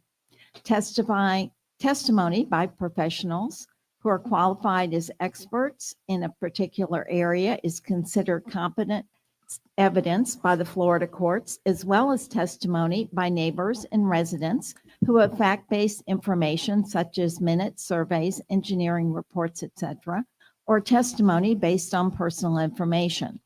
If you intend to speak, please keep this in mind. When you come forward, please state your name clearly for the record, whether or not you've been sworn in, and your qualifications or interests in the matter. For purposes of efficiency, before beginning any of the public hearings, I need to dispose of a few matters. Town clerk, were all agenda items properly noticed pursuant to the Land Development Code? Yes, they were. At this time, if any town council member has a conflict of interest that would prohibit them from voting on any of these items, please disclose this for the record at this time so that we can assure that we'll have a quorum present for review of the items. Mayor, I have a obvious conflict of interest for item B. Okay. I have none. I have none. I have none. None. Okay, and it's my understanding that Form 8B has been completed with regard to the conflict. And at this time, if there is anyone present, including the applicant, property owner, staff, who intends to provide testimony in any of the upcoming hearings, please stand, raise your right hand, and be sworn in by the town clerk. Do you swear or affirm that the testimony that you're about to give is the truth, the whole truth, and nothing but the truth? Okay, all parties have been sworn.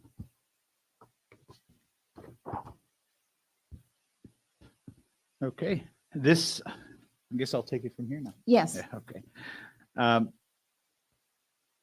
This item is a resolution 23-152, variance 202-30187 for 3580 Estero Boulevard. A resolution of the town council of the town of Fort Myers Beach, Florida, approving with conditions, denying variance VAR 202-30187 to allow a garage closer to the Estero Boulevard Street right-of-way line than the principal building, and to allow a garage closer to the side property line than the minimum side setback on waterfront lots for the property located at 3580 Estero Boulevard, providing for clarifications as necessary, providing for the conflicts of law, Scrivener's errors, severability, and providing for an effective date. If a town council member has had any ex parte communication to disclose, please let us know the subject discussed and the identity of the person, group, or entity with whom the communication took place, any correspondence that you received, or observations made of the site. Councilor King? None. Councilor Vice Mayor Adderhope? Are we on, is this B? This is on B. We have to Oh, do I'm this for sorry. everyone, right? Yes, Yes, it everyone, is yeah, for this is on B. everyone. I guess I wasn't really fully paying attention. I apologize. Yes, this is for item B. Okay. Then I know the applicant and I've driven past the property. I have been to the property, but not in relation to this request, and I've not discussed this specific request with the applicant, who I know as well. I also know the applicant, have not discussed this with the applicant, but have been by the property many, many times. Councilor Woodson? Know the property, know the applicant, been there, same thing.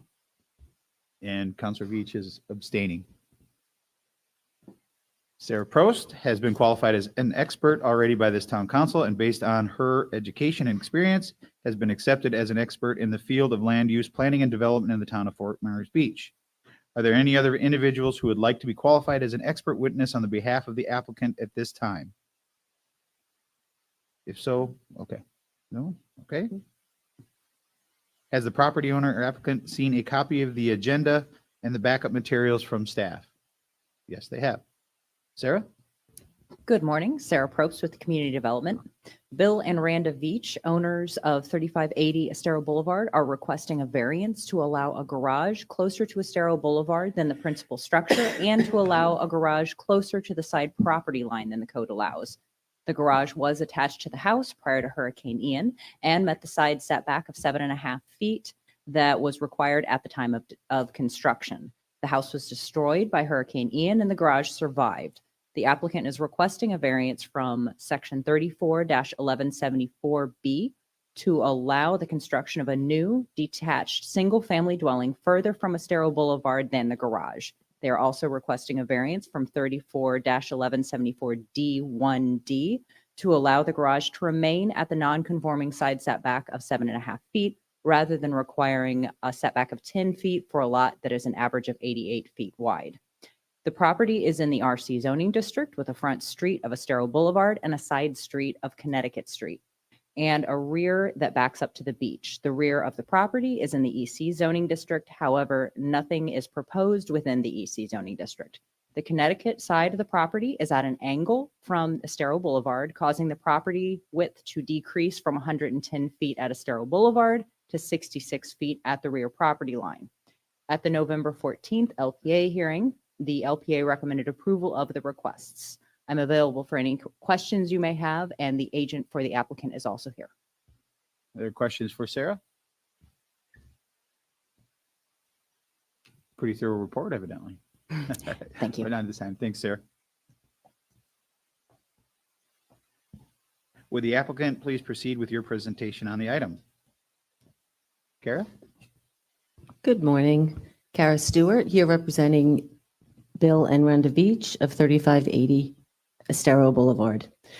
As staff has mentioned, we're just requesting to allow our existing accessory structure to remain while we rebuild our single-family structure. The existing accessory structure is located approximately 7.8 feet on the side yard and 25 foot from the front.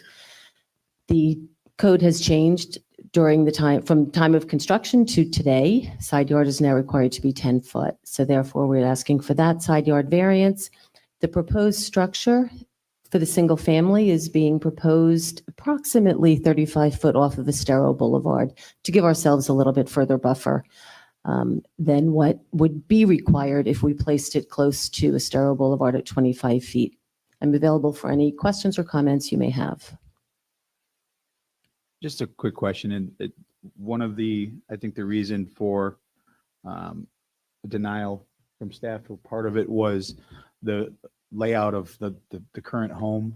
Is there, I mean, it's a pretty irregular lot. It doesn't look like there's a lot of room for. What I believe staff is referring to is that we could have shifted the new principal structure closer to Estero Boulevard. Mm-hmm. It's not preferred, you know, a setback in this instance is a minimum setback. It is not a build to line. So it's always typically everywhere else, we always encourage people to come back further off of that setback, which is what we're doing. And the house that was destroyed was behind this structure. Correct. The existing house, we're going back in similar, but not exactly same proximity. Any other questions for Kara? I just, for those who are watching, I mean, this was discussed at length at the LPA meeting, or at least certainly heard, and all the details which we all watched. So there's not a lot of questions, at least from my vantage point. But Kara, again, just because of the uniqueness of this particular case, there are similarities as well to what we experienced a month or two ago with Rick and Amy as well. So So a lot of this has already been sort of publicly vetted. Is that a fair characterization? Yes, it is. And this is also unique in the way that it's kind of like the chicken or the egg. Typically, your accessory structure is constructed after your principal structure. We have a scenario where my accessory structure is existing, thus forcing me to come closer if we so chose. Okay, thank you. And this is a question for both Sarah and you. Has there been any opposition from any of the neighbors that have been reached out to over the? No. I didn't see any. I just want to make sure there wasn't. Not that I'm something aware else. of. I haven't received any Okay. opposition either. Any other questions for Kara? Thank you, Kara. Thank you. Are there any members of the public who would wish to comment on this matter? If so, please come forward at the podium and identify yourself, provide your address and whether you were sworn in. Is there anyone that would like to speak during public comment? Seeing none, are there any additional comments, rebuttal, or closing statements from the applicant? I will now close the public hearing and request discussion or a motion from the town council to approve with conditions, deny with reasons, or a continuance to a time certain. Mr. Mayor, Yes, sir. I move approval of resolution 23-152. I'll second. A motion by Vice Mayor Adderall, seconded by Councilor King. Any further discussion? Roll call vote. Vice Mayor Adderall, Aye. Councilor King, Aye. Mayor Allers, aye. Councilor Woodson. Aye. Motion carries unanimously 4-0 with Councilor Veach abstaining.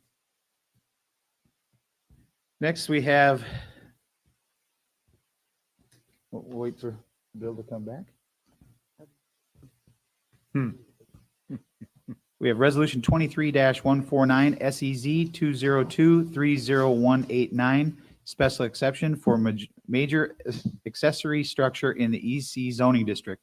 A resolution of the Town Council of the Town of Fort Myers Beach, Florida, approving with conditions, denying special exception SEZ 202-30189 to allow reconstruction of a pool, deck areas, walkways, steps, fence, and 2 footprint stations in the environmentally critical EZ zoning district without conditions for the property located at 7002 Estero Boulevard, providing for Scrivener's errors, severability, and an effective date.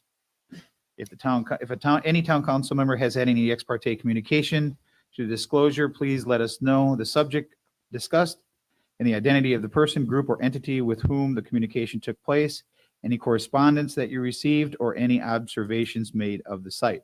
Councilor King? I have received correspondence and I have toured the site. I'm sorry, I don't remember the individual's name. Vice Mayor Adderholt? I think I'm in the same category, but I'm a little confused on this location, but yeah, I think that applies to me as well. I believe I've received emails about this property as well as driven by it several times. I've received emails and I've looked at many diagrams of it, but I have not been to the property. Councilor I have nothing. Veach? Nothing? Sarah Prost has been qualified as an expert already by the town council and based on her education and experience has been accepted as an expert in the field of land use planning and development in the town of Fort Myers Beach. Are there any other individuals who would like to be qualified as an expert witness on behalf of the applicant at this time? Yes, sir. Come on up. Mr. Mayor, I have been to this property and I have been in correspondence with some folks who are part of the applicants. Okay, please amend the record. Yes, sir. Good morning. My name is Brett Moore, President of Hummiston and Moore Engineers. I was qualified at the LPA meeting. Okay. So I go through that again. Do we have to do that? Yes, just do a real short Sure. summary of your qualifications. Okay, Because certainly. each board has to qualify them separately. Absolutely. So I was, my education is undergraduate in civil engineering and then a master's as well with emphasis in coastal engineering. I spent 6 years working at the state regulatory program. Last couple of years were managing their engineering staff. That was back in the 80s. And then since then, I've been working in the private sector as a professional engineer in the state of Florida, designing various types of erosion control and beach restoration projects, as well as representing many individuals throughout coastal development along the coastal zone. Okay. I'll make a motion to recognize Mr. Moore as an expert witness. Second. A motion and a second. All those in favor signify by saying aye. Aye. Opposed? Hearing none, motion carries unanimously. Thank you. Thank you.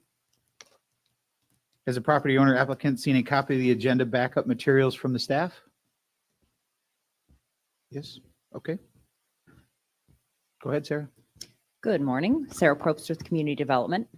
The Island Reef Condominium Association has applied for a special exception to allow the replacement or repair of accessory structures that were constructed in the environmentally critical zoning district on the common element portion of the condominium prior to Hurricane Ian.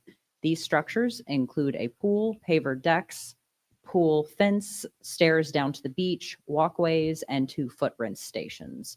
The applicant is requesting the special exception through the newly adopted ordinance amendment to section 34-652E that allows the reconstruction or renewal of primary structures and major accessory structures fully or partially within the EC zoning district with the approval of a special exception.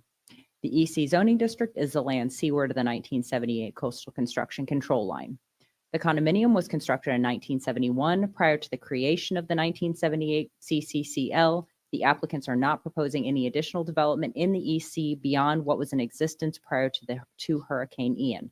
They plan to move the pool equipment that was in the EC landward of the CCCL. At the November 14th LPA hearing, the LPA recommended approval of this request, and we have received several letters of support for this request.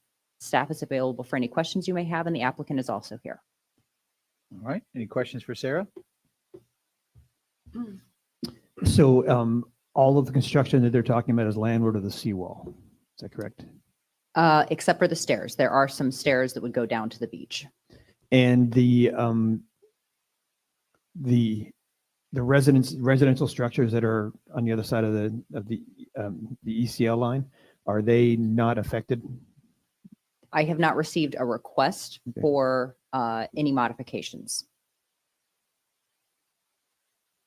And I remember reading somewhere in here, the steps are not going to be concrete. They're going to be some sort of paver that are going to be on the other side of the seawall, to Councilor Beach's point.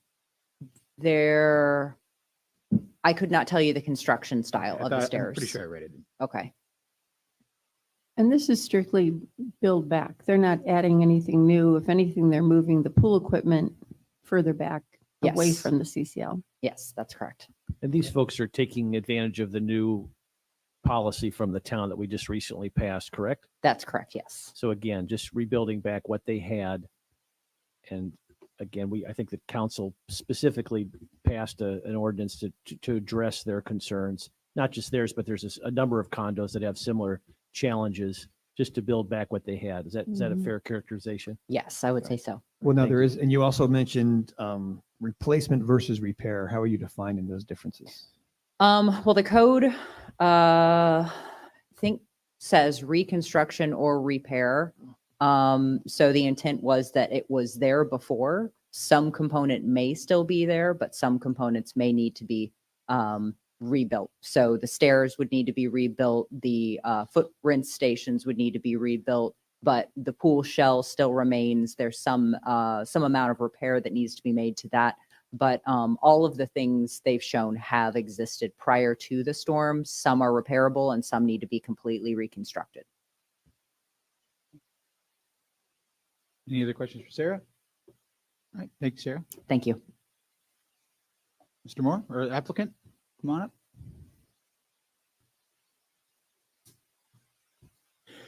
Good morning. Good morning, and thank you for having me today. My name is Brenda Ryan, and I am an owner at Island Reef Condominium, and I'm here today on behalf of our HOA president, Paul Yearwood, who could not attend today. And I thank you, Mr. Mayor and council members, for hearing our special exception application today. We are very appreciative of town staff for carefully addressing our situation. Our application has been unanimously approved by the Land Planning Agency, and we are seeking the town's approval today. Island Reef is not a high-end condo complex. We are a small community of 43 owners, some of whom are permanent residents, small business owners, veterans, and retired education workers. We are asking for this special exception to allow us to return our property to its pre-Ian state. While our buildings survived the hurricane, the pool and the courtyard are in need of repairs. This area is protected by a seawall, which did survive the hurricane. We are seeking like-for-like repairs to the beach stairs, the pool, the rinse stations, and the courtyard area. This has been an amenity space for our owners since 1971. The area in need of repair, as Sarah did say, is in the EC zone. As per our landscape architect's stamp plan, we are proposing to move the pool equipment out of the EC zone, but to move the pool itself would be a significant hardship, financial hardship, to our owners and disruptive for our neighbors. The HOA presidents of the neighboring properties of Terramar and Sandcaper have emailed the town expressing their support for our pool and courtyard repairs. And Mr. Moore here, our coastal engineer from Hummedston and Moore, is here to answer any technical questions that you might have. And I do thank you for your time. And Mr. Mayor, just to answer your question, the stairs that will be replaced are going to be just like a Trex or some kind of composite material and wood posts. Okay. Okay. And thank you again. Thanks, Brenda. Just one quick question I have for, no, it just slipped my mind when you were talking. Not Brenda, the question I had just slipped my mind. So I apologize. I have to That's okay. yeah, it was, I know it was the seawall. Yes. Did the seawall receive any damage and does that need to be repaired at all? No, not at all. It didn't. We Okay. just painted it. Looks better. Okay, that's the only question I had. Any questions for Brenda or Mr. Moore? Okay. Are there any members of the public who would wish to comment on this matter? If so, please come forward to the podium and identify yourself, provide your address and whether you were sworn in. Is there anyone that'd like to speak during public comment? You do? Okay. Well, I had Brenda Ryan and Brett Moore. Do you want to also speak in public comment? And then I had one more. Okay. I just have one comment I'd like to add. Sure. Is in this, I thought that the staff prepared a very good detailed report. There was just one comment in there about finding that it was not, the construction was not appropriate relative to change conditions. The change conditions were the storm, which necessitates this request. And I'd just like to add that with the town's beach restoration project coming up, that's certainly goes a significant way for the town with improving its coastal resiliency for the area. I know it's been a long time coming. So I think that helps a great deal with ensuring that this is certainly an appropriate construction. Okay. All right. Thank you, sir. Oh. You don't have a third one? The next. Okay. Are there any additional comments, rebuttal, or closing statements from the applicant? I will now close the public hearing and request discussion or a motion from the town council to approve with conditions, deny with reasons, or a continuance to a time certain. Discussion? Mr. Mayor, I just wanted to thank the condo association and as well as the other similarly situated condo associations for their patience and perseverance of this long and arduous process, but it has borne fruit. So I just appreciate you working within the system and helping us help you. And I wish you nothing but the best. But I also would move adoption of resolution 23-149. Got a motion by Vice Mayor Adderholt. Is there a second? I'll second. A second by Councilor Woodson. Any further discussion? I would just say that, generally speaking, I think that, building in the EC zone comes with its risks. But I think that given that this is all landward of the seawall, I had one personal experience about putting in a palm tree and the DEP came out and looked at the seawall and said, you're landward of the seawall, and they didn't care. So I think that's a big divider to me, and the fact that the seawall is okay. And the fact that it looks like your pool didn't get completely destroyed. So I'm in favor of it. All right.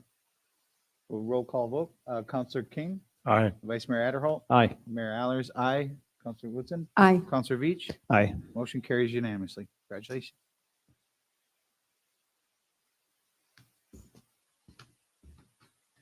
Next, we have Resolution 23-154, 1249 Estero variance for height, stories, and parking. A resolution of the Town Council of the Town of Fort Myers Beach, Florida, approving variance VAR 202-30205 to decrease the number of required parking spaces by 37 spaces and to allow for a three-story building with enclosed space on the ground floor and to allow for a building height of 36 feet above flood elevation for the property at 1249 Estero Boulevard, providing for Scrivener's errors, severability, providing for an effective date. If any town council member has had any ex parte communication to disclose, please let us know the subject discussed and the identity of the person, group, or entity with whom the communication took place, any correspondence that you received, or observations made of the site. Councilor King? I know where the site is. I know the owners and have discussed it with them. Vice Mayor Adderhall? I have also been to this site and had conversations with the owners and the applicants, and I think I've also received some correspondence at some point in support of the application. I also know where the property is, have spoken with the applicants, and have also received emails in favor of the application. I too know the owners. I know the location. I have the same emails that have come in. And I also watched the LPA in its entirety in detail. So, Councilor Reach? Yeah, I watched the LPA. I'm familiar with, I guess, the very popular property owners apparently, and I'm familiar with the site. Sarah Prost has been qualified as an expert already in the town council, and based on her education and experience has been accepted as an expert in the field of land use, planning, and development in the town of Fort Myers Beach.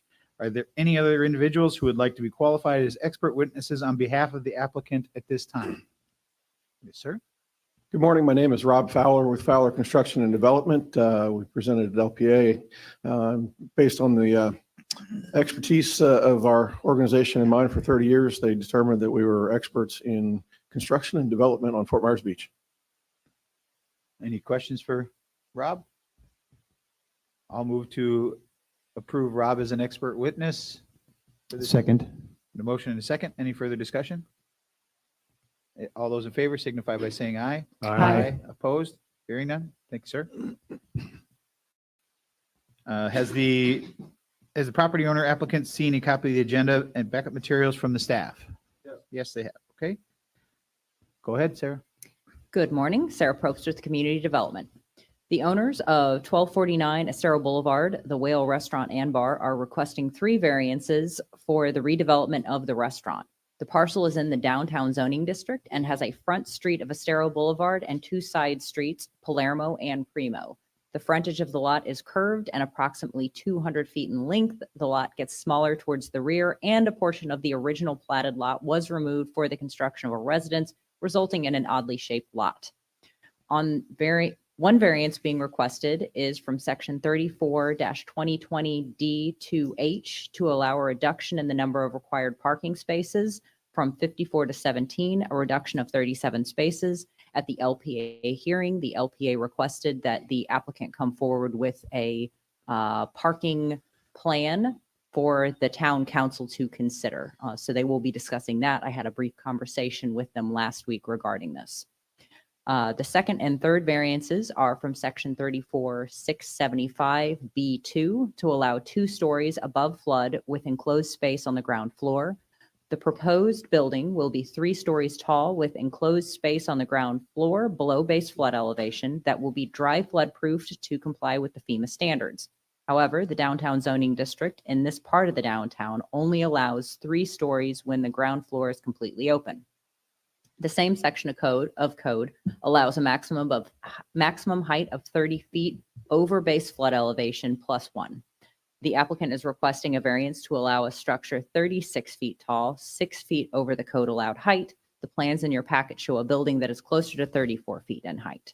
At the November 14th LPA hearing, the LPA recommended approval of the request with the condition that the applicant identify a plan to manage the parking deficiency. At the town council hearing, the applicant has reached out to staff.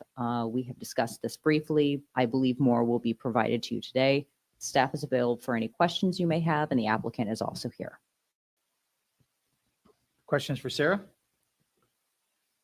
Oh, go ahead. Oh, I just had a couple questions. I did watch the LPA hearing as well, and that illuminated a lot of the issues at hand, but I'm just trying to understand this parking issue. The request is to have 17 spots versus the town required 54. What was the number of parking spots that the Whale had before Hurricane Ian? In my opinion, I believe I said that I felt that there were approximately 20. Okay. I thought that there were 26. The applicant has said that there were not 26 complying spaces. So I'm not sure of the exact number. It does appear to be fewer than were provided before. However, those were not complying spaces. So, but I think it's safe to assume that prior to Hurricane Ian, they were still at a number less than 54. Is that true? They also had a substantially smaller square footage. So there's an increase in square footage and a decrease in parking. But did they need a variance to have the parking that they had before the storm? I don't think that they ever received a variance. I think they were constructed prior to the town being a town, which means there were a lot of things that were done prior to the town becoming Fort Myers Beach, and handled by Lee County. I don't have a record of that, although something may have been done. I don't know if you've tried to look back at some of the older Lee County records. It's difficult to find everything, but I'm not aware of one. I'm just trying to understand though, because they were okay before the storm and what they're asking now is not okay. I'm trying to understand the town's logic in opposing that when they're basically, I think maybe even just within one or two spots, having what they had before the storm. Help me understand, is it because what they had before was grandfathered? Is it because of the additional size of the building? Help me understand why the town would be opposing something that they had before. Two components. It would be that they were previously grandfathered. So they were there, they were existing, they were functioning. Also, there's an additional, there's a fairly decent increase in square footage being created for the restaurant. So there's an additional increase in required parking. So if they had gone back with the same square footage and the same number of parking spaces, I think that staff would feel a little bit different. But there is an increase in the square footage of restaurant being provided. And do you know Proposed, what that square footage increase is?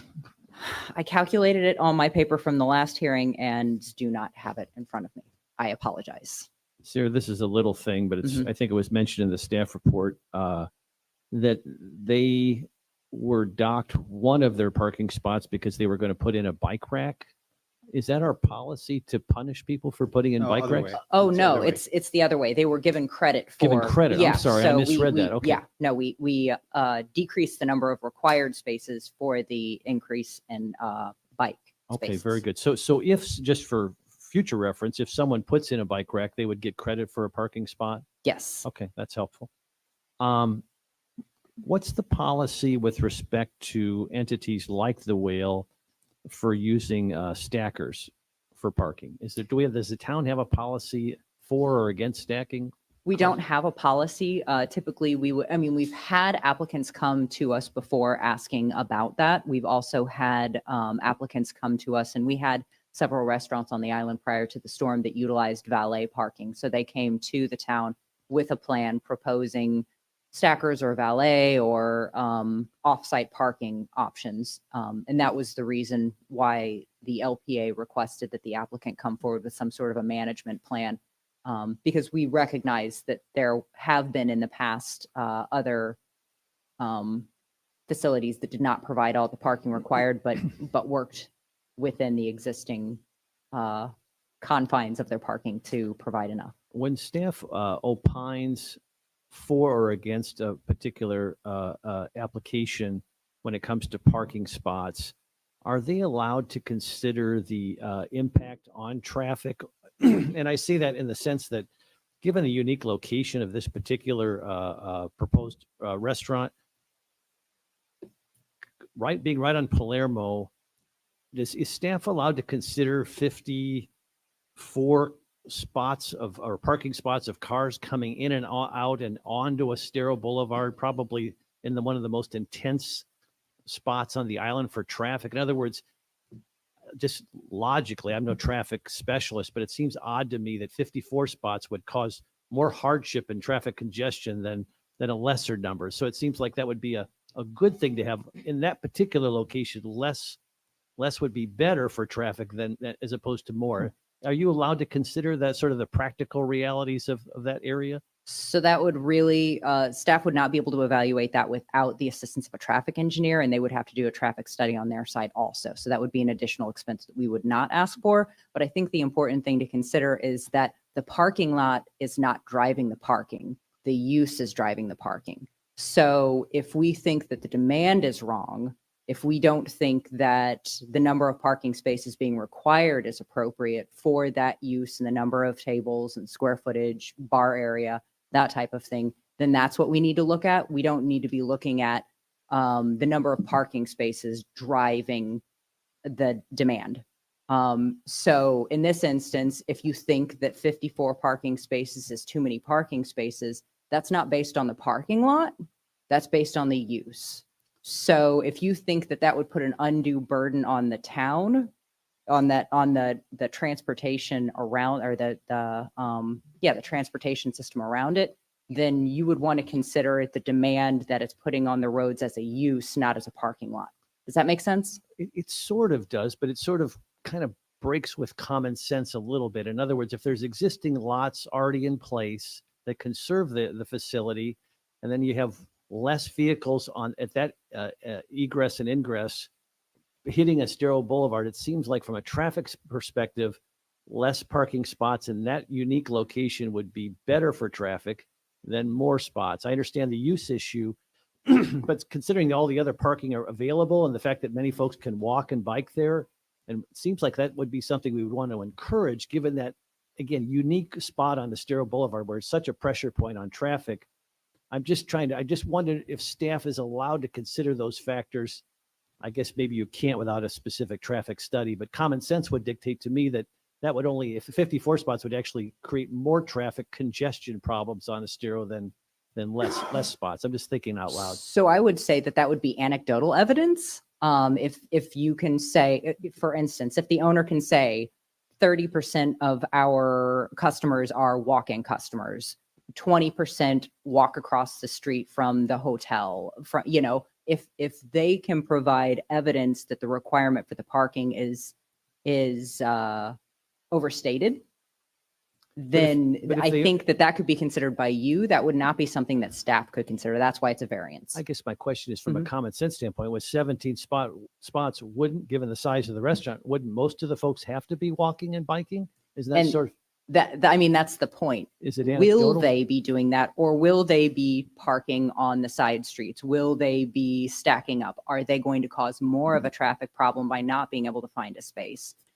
But if So there's- having a way for the business itself to figure out how they want to manage that, that's the big question. And I would say, as someone, I do not live on the island, and I would not assume to understand how your traffic works.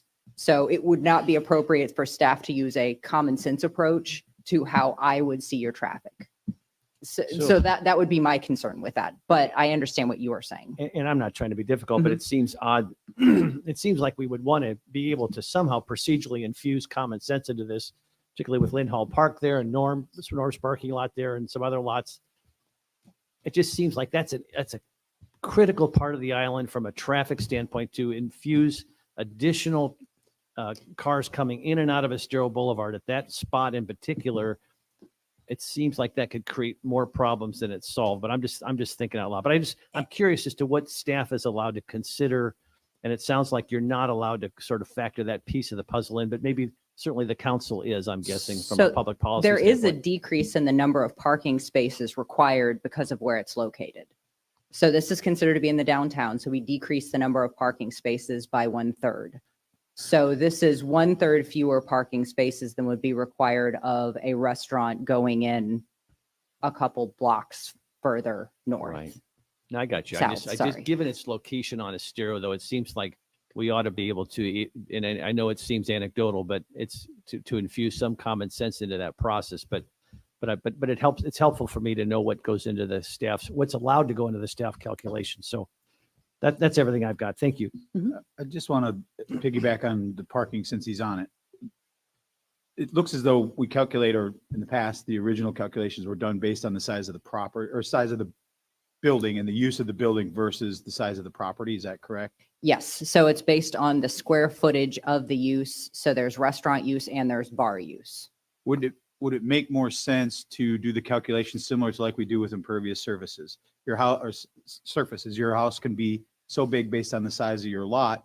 The remaining area could be so much. Does it make sense? I'm just asking it from a staff perspective. Does it make sense, instead of looking at the size of the building and the use of the building, the remaining footprint that's left after the building is put there and what actually can fit in?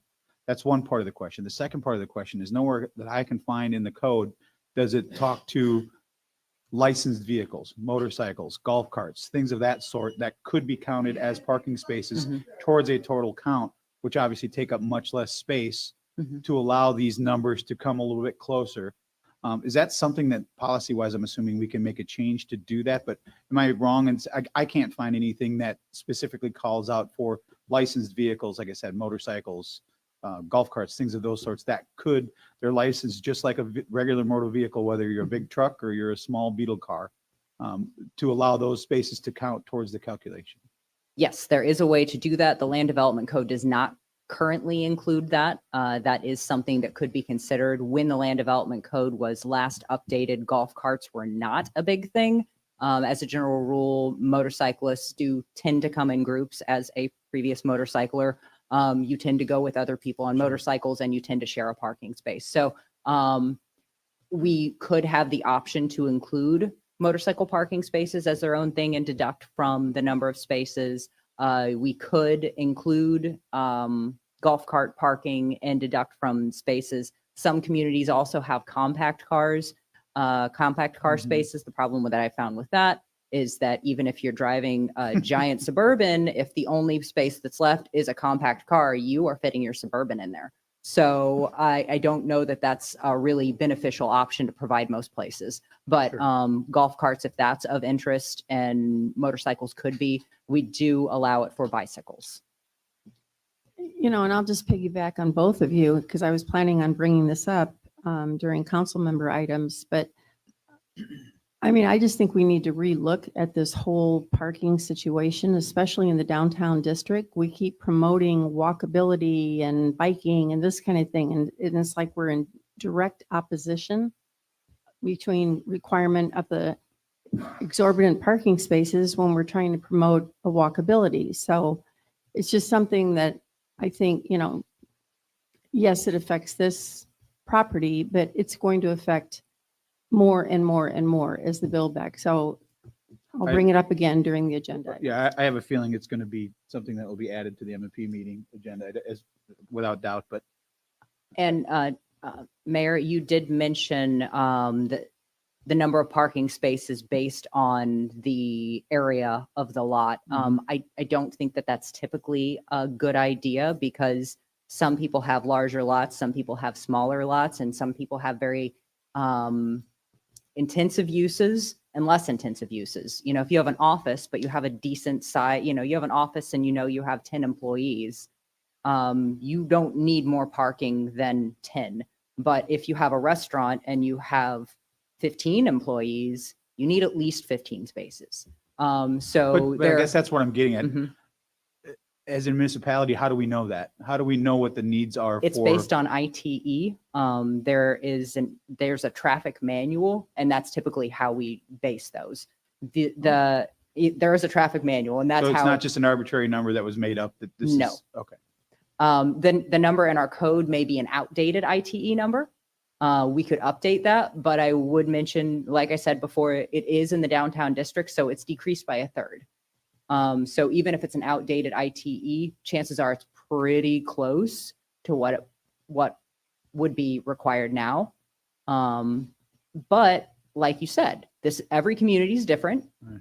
You want this to be a walkable community. You're working on making it more walkable, bikeable. If that's something you want to encourage, I think that's perfectly fine. I just think that making sure that you sort of consider that some people are going to be driving and that the owner of the property needs to figure out if there's enough space to make sure that people aren't parking along, Primo or Palermo. Both? Yeah. So, making sure that it doesn't have an outsized impact on that neighborhood. I would just say that last meeting when I brought up trying to address code changes sooner rather than later, parking is one of the things I specifically referred to, and I was hoping it was going to be on the MMP agenda, but I don't see it's on there. So at some point, I guess we can discuss this further, but I would like to see that. And there's some other things I'd like to share in my comments later. Any other questions for Sarah?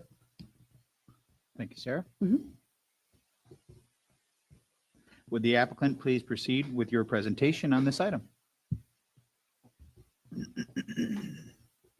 Good morning again. Rob Fowler, Fowler Construction, as I said. Pleased to be here today representing the Whale in this project and literally being the tip of the spear.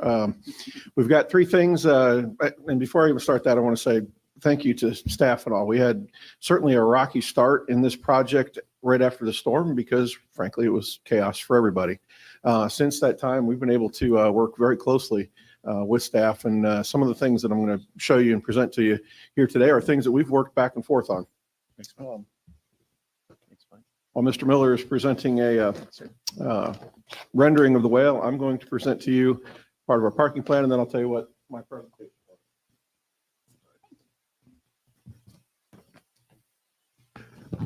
So as that's being passed along, we have three variances we're requesting. One was for multiple stories. We were allowed to have two, but with one over ground floor, that presents a problem to us, and we've requested that. Staff agreed with the rationale and recommended approval for that one. LPA also recommended approval, so we can certainly go into that. The biggest point I want to say about that is we have to comply with FEMA now with elevations, et cetera, like everybody else.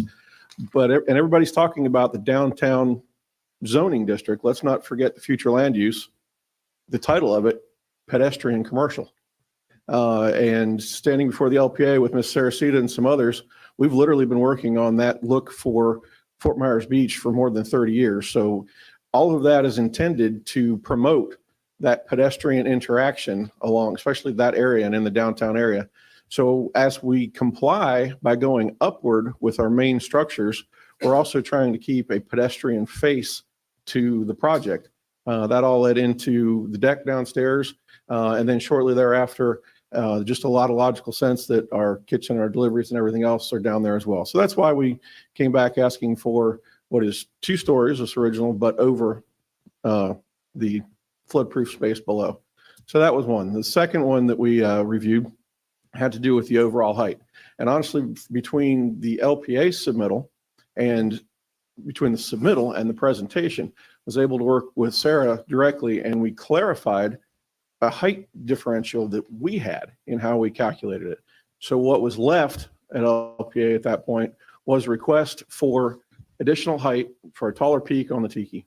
And that's what you probably all heard that discussion, et cetera, at LPA, where we worked through that, and they decided that they would recommend approval of that as well. Certainly we can talk about that. However, we all know the gorilla in the room is and always has been parking.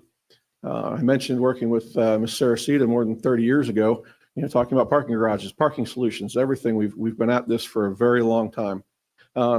Particular to the Whale, we went through those discussions with LPA. A couple of the points that I brought out there that I'll reiterate.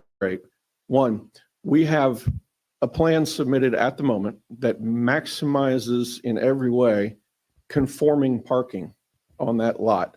We have not taken any other space. The footprint over where the restaurant is still the footprint of where it was.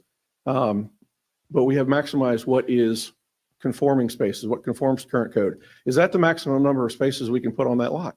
No. And that comes to the point of the difference in what was there before. Sarah and I had a little debate on that too, as to what was and wasn't. I would assert to you that we had approximately 10 conforming spaces before, and we're providing more now. Now, with that in mind, what you have in front of you, LPA requested, they sent it forward with note of approval and asked us to bring to you a parking plan. So it's a bit nebulous exactly what that meant, but we've done our best to bring you an opportunity to show you how many more spaces could be fit on this if we allowed some things like, somebody mentioned stacked valet parking, et cetera. I don't know if the little trick of showing that up there works as well, and I could point out some of the things. If not, Let's do that. Sorry, Mr. Mayor. Jacob, could we have because this, yeah, it'd be great. I think the people need, I've never seen this picture before. No, I haven't either. And I think the public needs to see that. That's a great picture. Yeah. And maybe Jacob could put this under the special sensor, whatever that is. Scanner. Yeah. Overhead. That's an overhead projector that looks a lot different than when I was a kid. Well, while he's working on that, Rob, I got a question for you, not to interrupt your presentation, but looking at this, and it is a very nice design. I like it. What is the interior height, usable space between each, I mean, not between each floor, but what is the ceiling height in, say, the second story? 10 foot. And then the third And story? that's structure to structure. That's structure to structure. So not Same- allowing for HVAC or any of that stuff. Structure to structure is 10 foot. It's 10 foot. So this HVAC is going to be below that, then I would assume? Yes. So your ceiling height will already be lower. Our ceiling height is compressed as close as we can make it. Okay. That was And my- even in doing so, we'll have some spaces there, but unlike this ceiling where everything is level and the distribution of the Right. air conditioner is up, for example, we would be running the air conditioner back in that soffit line back there. Right. So we've got a better feel, but we're still dealing with as low as we can and still get the AC and the fire sprinklers and everything else that goes into this project in as compact a window as we could make. That was my only question. Yeah. I have kind of a question since we're now. And by the way, I go for it. My presentation is only to generate discussion. So This area here, this kind of odd little appendage on the lot, that has as a storm water retention. Is that the correct intent? Now, is it impossible to put more conforming parking spaces in if you had like pervious pavers or something that did not go against the stormwater? Well, here's a great segue into saying this project is now through its second review for development order. We are complying with every other regulation on it. The ones we couldn't resolve with staff are the three we've brought forward to you. So water management is part of that. ASAR, buffers, landscape, all the rest of those sorts of things. So the only things, it hasn't been easy. It's a very odd space. So the only thing we haven't been able to conform with so far are what we've brought you. Now, that saying, to answer your question, can we do something different in that area? Well, yes. Now we're affecting stormwater. So that's Now, a if you different use set. pervious pavers, would that not affect the stormwater? Not being a reviewer, most of the time I get pushback on that from all the municipalities when I propose something like that into the stormwater system. Otherwise, it's not really my call. That's something that the town has to resolve. What was presented originally, like I said, was the absolute maximum that we could put on conforming to current code. And we all recognize that, parking is the challenge. So I don't know if I've sufficiently answered Well, your. the other question is let's say, and I know the town has kind of talked about this, and it's something that I think is a good idea, that if you got partial credit for golf cart parking or for scooter parking or motorcycle parking, and they're two kind of different things, then would it be possible to squeeze more of those in? Perfect. Will this go on? Okay. As soon as this comes on overhead, I can point out that that's pretty much exactly what we've done with the diagram that's in front of you. We've looked at options of, hey, can we valet stack parking and how much will that increase the number of on-site spaces? What alternative parking can we do, including golf cart parking, including bikes, including as creative as we can be to get what are still full-size parking spaces and with some morphing of code or some allowances, variances, to allow us to put some of these. They're full-size spaces. They're fully utilizable. I'm not sure if that's a word. I'm not an expert in that part. But these are some of those considerations that we've tried to bring forward to this meeting now. So that was our interpretation of how to respond to LPA saying, please bring us some alternatives, a plan that can show us more. So. Can I answer your question regarding the pervious spaces? Mhm. So anything that you would put over that area would decrease the capacity of the structure. So Of its basically, ability to absorb stormwater. not necessarily the ability, but the ability to store. I mean, because there is some level of storage that needs to occur there, even if it's for less than 24 hours. So by putting on there, you're filling in that area. So there's pore space between the structures. So if that's rocks, if that's pervious pavers, so there's pore space. There's some storage area, but it's not as much as if that were completely open and available for water to sit in for less than 24 hours and infiltrate. Now, I know in some cases, like you look at the library, that they'll actually do like a rock basin. So they have storage area under the pervious pavers within the spaces of the rocks. Yeah. So, I mean, but again, you're only getting about 50%, maybe less, depending on the rock size. So that space right now is 100% storage. If you put rocks in it, you have to reduce it by the amount of rock space that's being taken up. So you still have pore space, but it's just not going to be as much. And I don't know how much they're required to have in order to meet the stormwater requirements. Thank you. Having heard similar projects and other things from the engineer, that varies anywhere from 50% to 70% of, if what you have here is 100, you start doing things like that, 50 to 70%, depending on how far you go. And there's some crazy things you can do to put, stormwater storage under buildings that are very expensive and other things. So our issue with that, we didn't want to go that route because right now, everything here can be dealt with right here in this room. When we deal with stormwater, we're going to have water management district, and that's a whole different arrangement. And frankly, whether it's us as developers or you as a town, don't know we want to tackle that monster at the moment.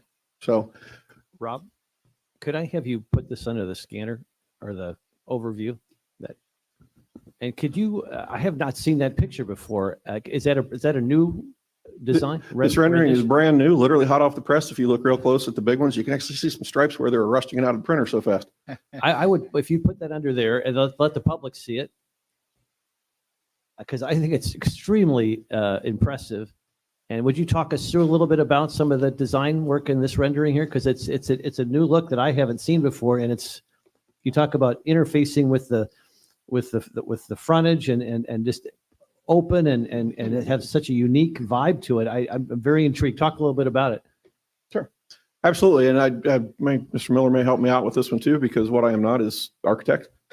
So one of the things, the original feel and look and vibe of the whale is very much pedestrian oriented. Hence the deck, the completely open deck at the lower level that you see there, still facing the street, still at that level, not imposing that you have to, climb a 10 riser set of stairs to get into or anything else like that. So we're keeping that feel. The second floor of this remains the restaurant of this project. And what we have there is a fully glass enclosed air conditioned space. And that's where the formal dining, not formal like linen napkins and that sort of thing, but where the actual sit down dining, et cetera, happens. And of course, the whale was famous for its upstairs deck. We have a very loose definition of formal on the outside. I understand. I do appreciate it. I know I'm dressed, in my long pants today. But the upstairs, the whale was famous for its upstairs deck. And we were bringing that back in a configuration that we're all happy to go stand on too. So with that open deck up there, we've got a couple of main pieces that you see. One being the tiki structure is a focal point of the whole thing. That was part of that height request. What you see to both the left and right of the tiki are actually operable awnings, so that if it's blazing hot, we can close them down. You get some shade there, and when it's beautiful, like it is, half the year, we'll say, up there with a good breeze going, it's open. You got complete open air space up there. So that's the quick look. What you don't see in this rendering so much is the bottom and the back is the flood proof area. That's our back of house where we have both the kitchen and deliveries, et cetera, back there. I do want to point out as well, Sarah's right. There's more square footage in this than there was before. As a matter of fact, I think the kitchen has probably tripled in size, and that's not because it's a huge kitchen now. It's because the kitchen before was probably about as big as these seats right here. And I still don't know how you ever ran a restaurant out of it. So there are some things like that where, yes, the square footage is bigger, but our use is actually going to be more normal now when we have a fully functional restaurant in this. That's a big part of it. Some of that infrastructure in back of house area in where we grew. So another question here, because I do appreciate this effort to come up with more parking spots. So the area where you have valet stacked parking, that little alleyway is also where you intend to take deliveries? Well, right now, this is a matter of timing. It would be involved in this as well. This is one area that we can show stack parking when you take restaurant deliveries. I'm not going to speak exactly what the times are, but let's just say I can take morning deliveries up until 11 a.m. All right. If I've got staff back there, et cetera, okay, I shut deliveries off after 11 a.m. Don't accept anything else later in the day. He can manage the time of his deliveries and either valet stack parking or park staff back in that same spot. So that the intent of showing you what is there are 7 spaces that could be stacked in there without getting really creative, I suppose. So there's 7 additional spaces we can put in. Right now, none of those spaces, is there any place in code that would allow us to call those conforming spaces? Physically, size-wise, they are. And the valet parking we put in other places, they conform to valet standards. However, and you can see, I don't have to say that. This is diagrammatic. We haven't gone to trying to re-engineer everything else because of this discussion we have to have before we really go into that. The other 2, this one, that one is something that with a little minor tweaking, I think we can add regardless and have a conforming space. We kind of found that space, shifted everything a little bit north. I think we could actually do that. The other one I showed as a place that we could shift. I actually agree with Sarah. I'm not sure that we can do that because that's going to start this one. We may have some sight lines there, but for now, we came with the plan, as LPA said, and tried to maximize a few things. A couple other things I want to point on there. There are 3. Use the right finger. 3 spaces that were on there before. Those are golf cart parking areas. There's no means to count for those. They don't give us any credit in the current code. They were there before. We still intend to have them one way or the other, whether we get credit for them or not. But now in this presentation, I've claimed those as 3 additional spaces.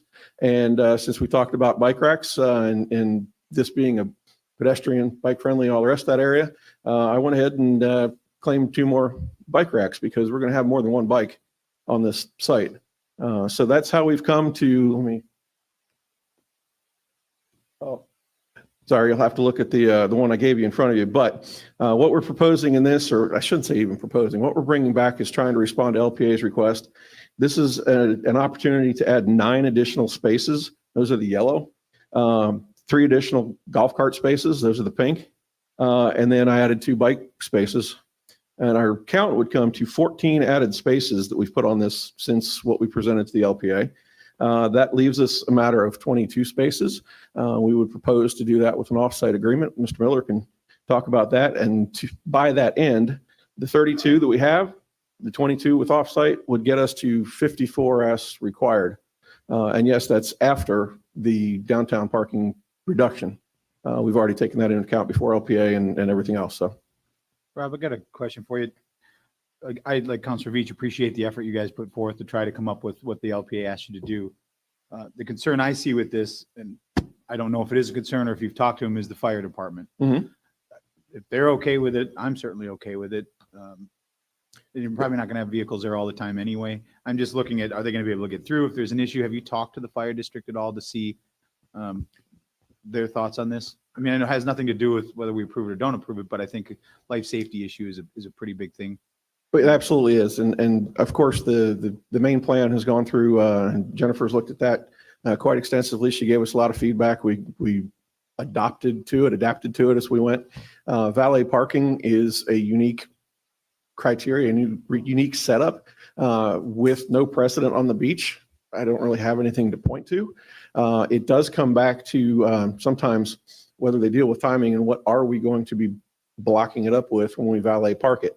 One of the things here is that through the course of the review, fire had some concern about being able to get through, and then they also said we're not really going to access it by driving through. We're either coming down Primo, Palermo. I don't know that we completely resolved that with them because in the end, we had a passage. Now, one of the things we can do, if this is a desire to go that way, right now we have the rear setback that's shown there with just a little bit of shoulder room. I can probably provide the access. Pardon me, there's attacked my bug. Can we do something to widen that aisleway to do both? Quite possibly. I don't know what fire's final thoughts on that would be, but we usually are able to figure out how to work it with them. Sure. Okay. That's all the question I had. No, they have one other question. In the LPA meeting, you talked about, it's nice to be actually to see the tiki that you're talking about on the top. When watching the LPA meeting, it was like you're just putting a triangle in the middle of the building. When you actually see what you're talking about, They thought I was doing YMCA. Yeah, it was hard to comprehend, but this makes sense. You said that at the beginning that you would work with staff some calculations. So is it still the 6 feet you need? I know in the LPA you'd said you could get away with 4, but 6 would be ideal to block what you're Yes. trying to block. Yes. Does that recalculation have anything to do with what you said at the LPA, or is it? Still Sarah the and I were 6? able to work out that we just a recalculation before we went to the LPA. Oh, okay. So it's kind of a base where we agreed on where the base was and how to calculate what it was. Right. But the request remains outside of that. Sure. And it's fully just aesthetic, right? It's nothing. There's no usable space, doesn't change footprint, doesn't change anything else. Okay. Any questions for Rob?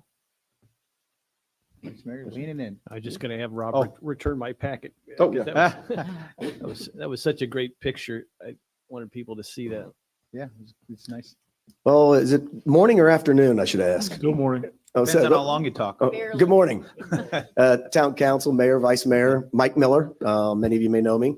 And obviously, we're here to look for to get these variances approved. And one of the things they want us to do is a parking plan.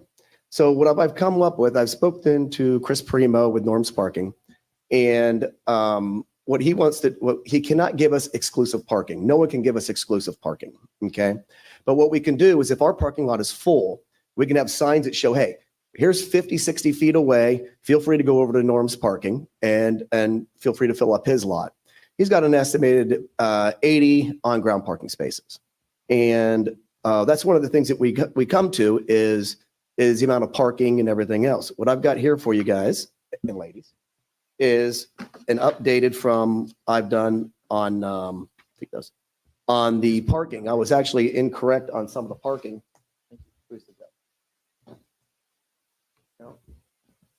This comes to the new buzzword called non-exclusive parking. Oh, I might need one here in a minute. Not exclusive parking. Non-exclusive parking. I need a sheet now. Yeah, I know, but I want to leave that there for him. I know, but you could refer to it. Well, I guess I could have to. I need glasses. That's a problem we all have.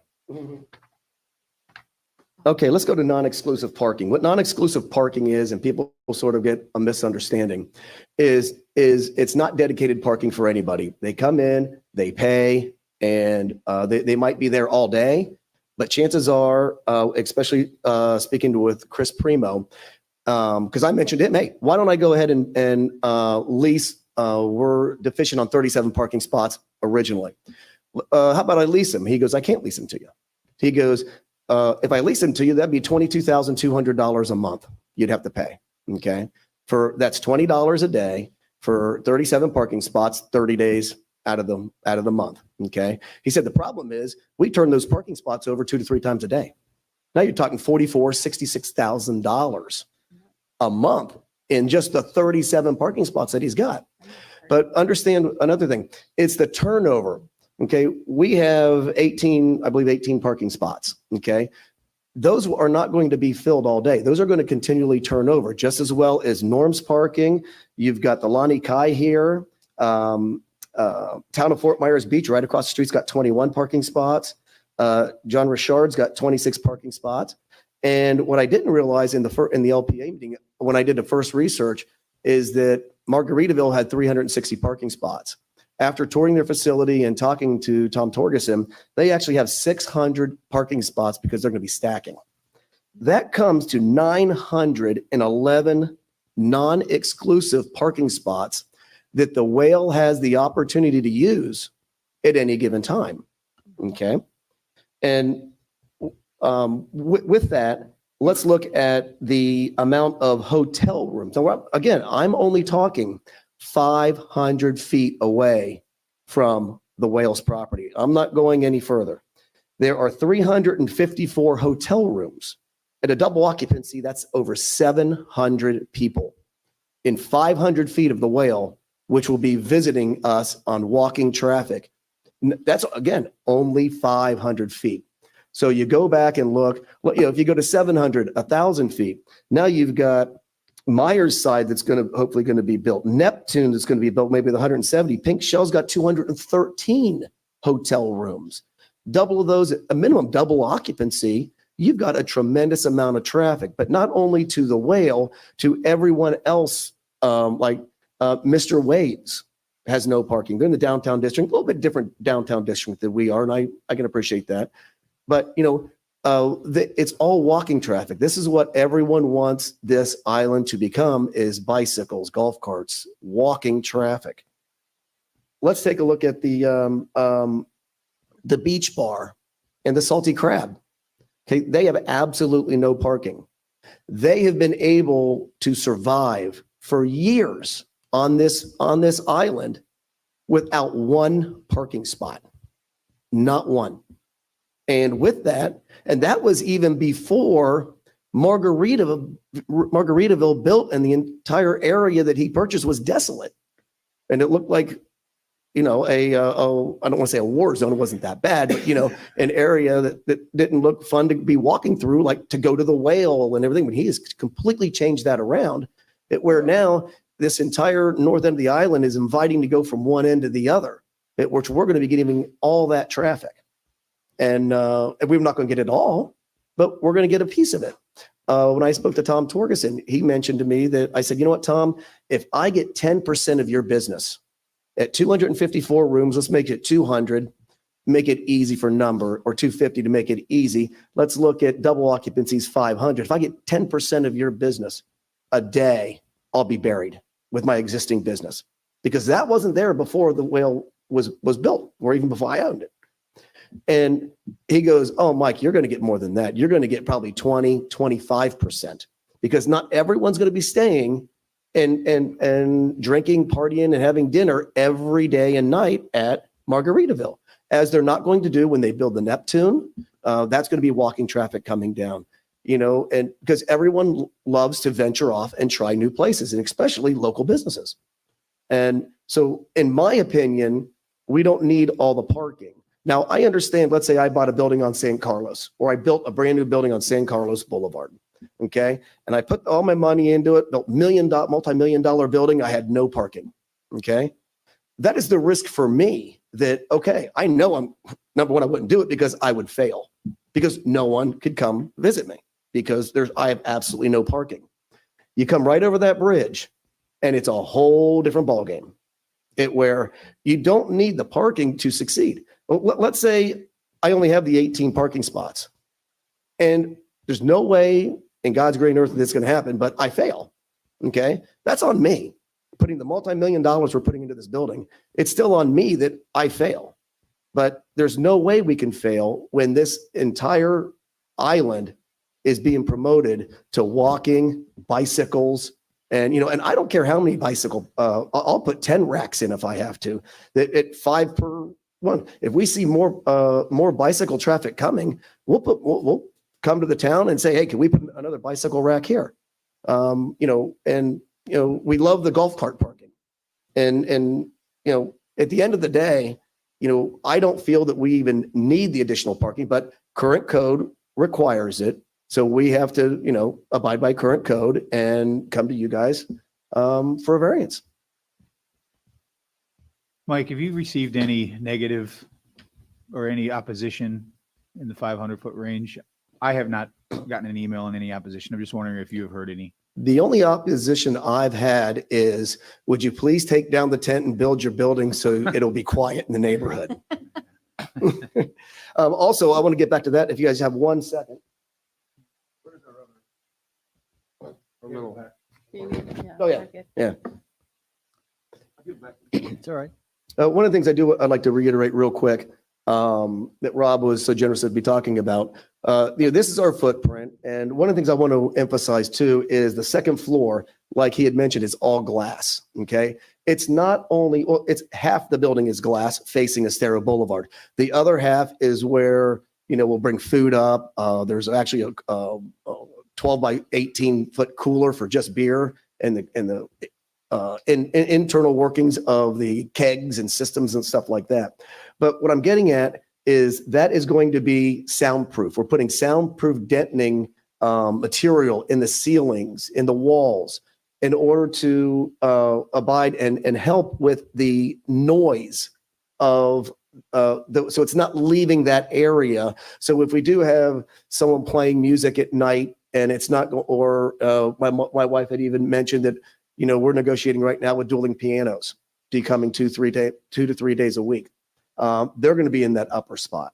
And this is what we want to do is we want to not only make something aesthetic and old school, but modern for the town, but we're also making it where we're going to be appeasing our local neighbors behind us who live there year round. And we don't want to have, we don't want problems with them. It's not as easy to do with a tent.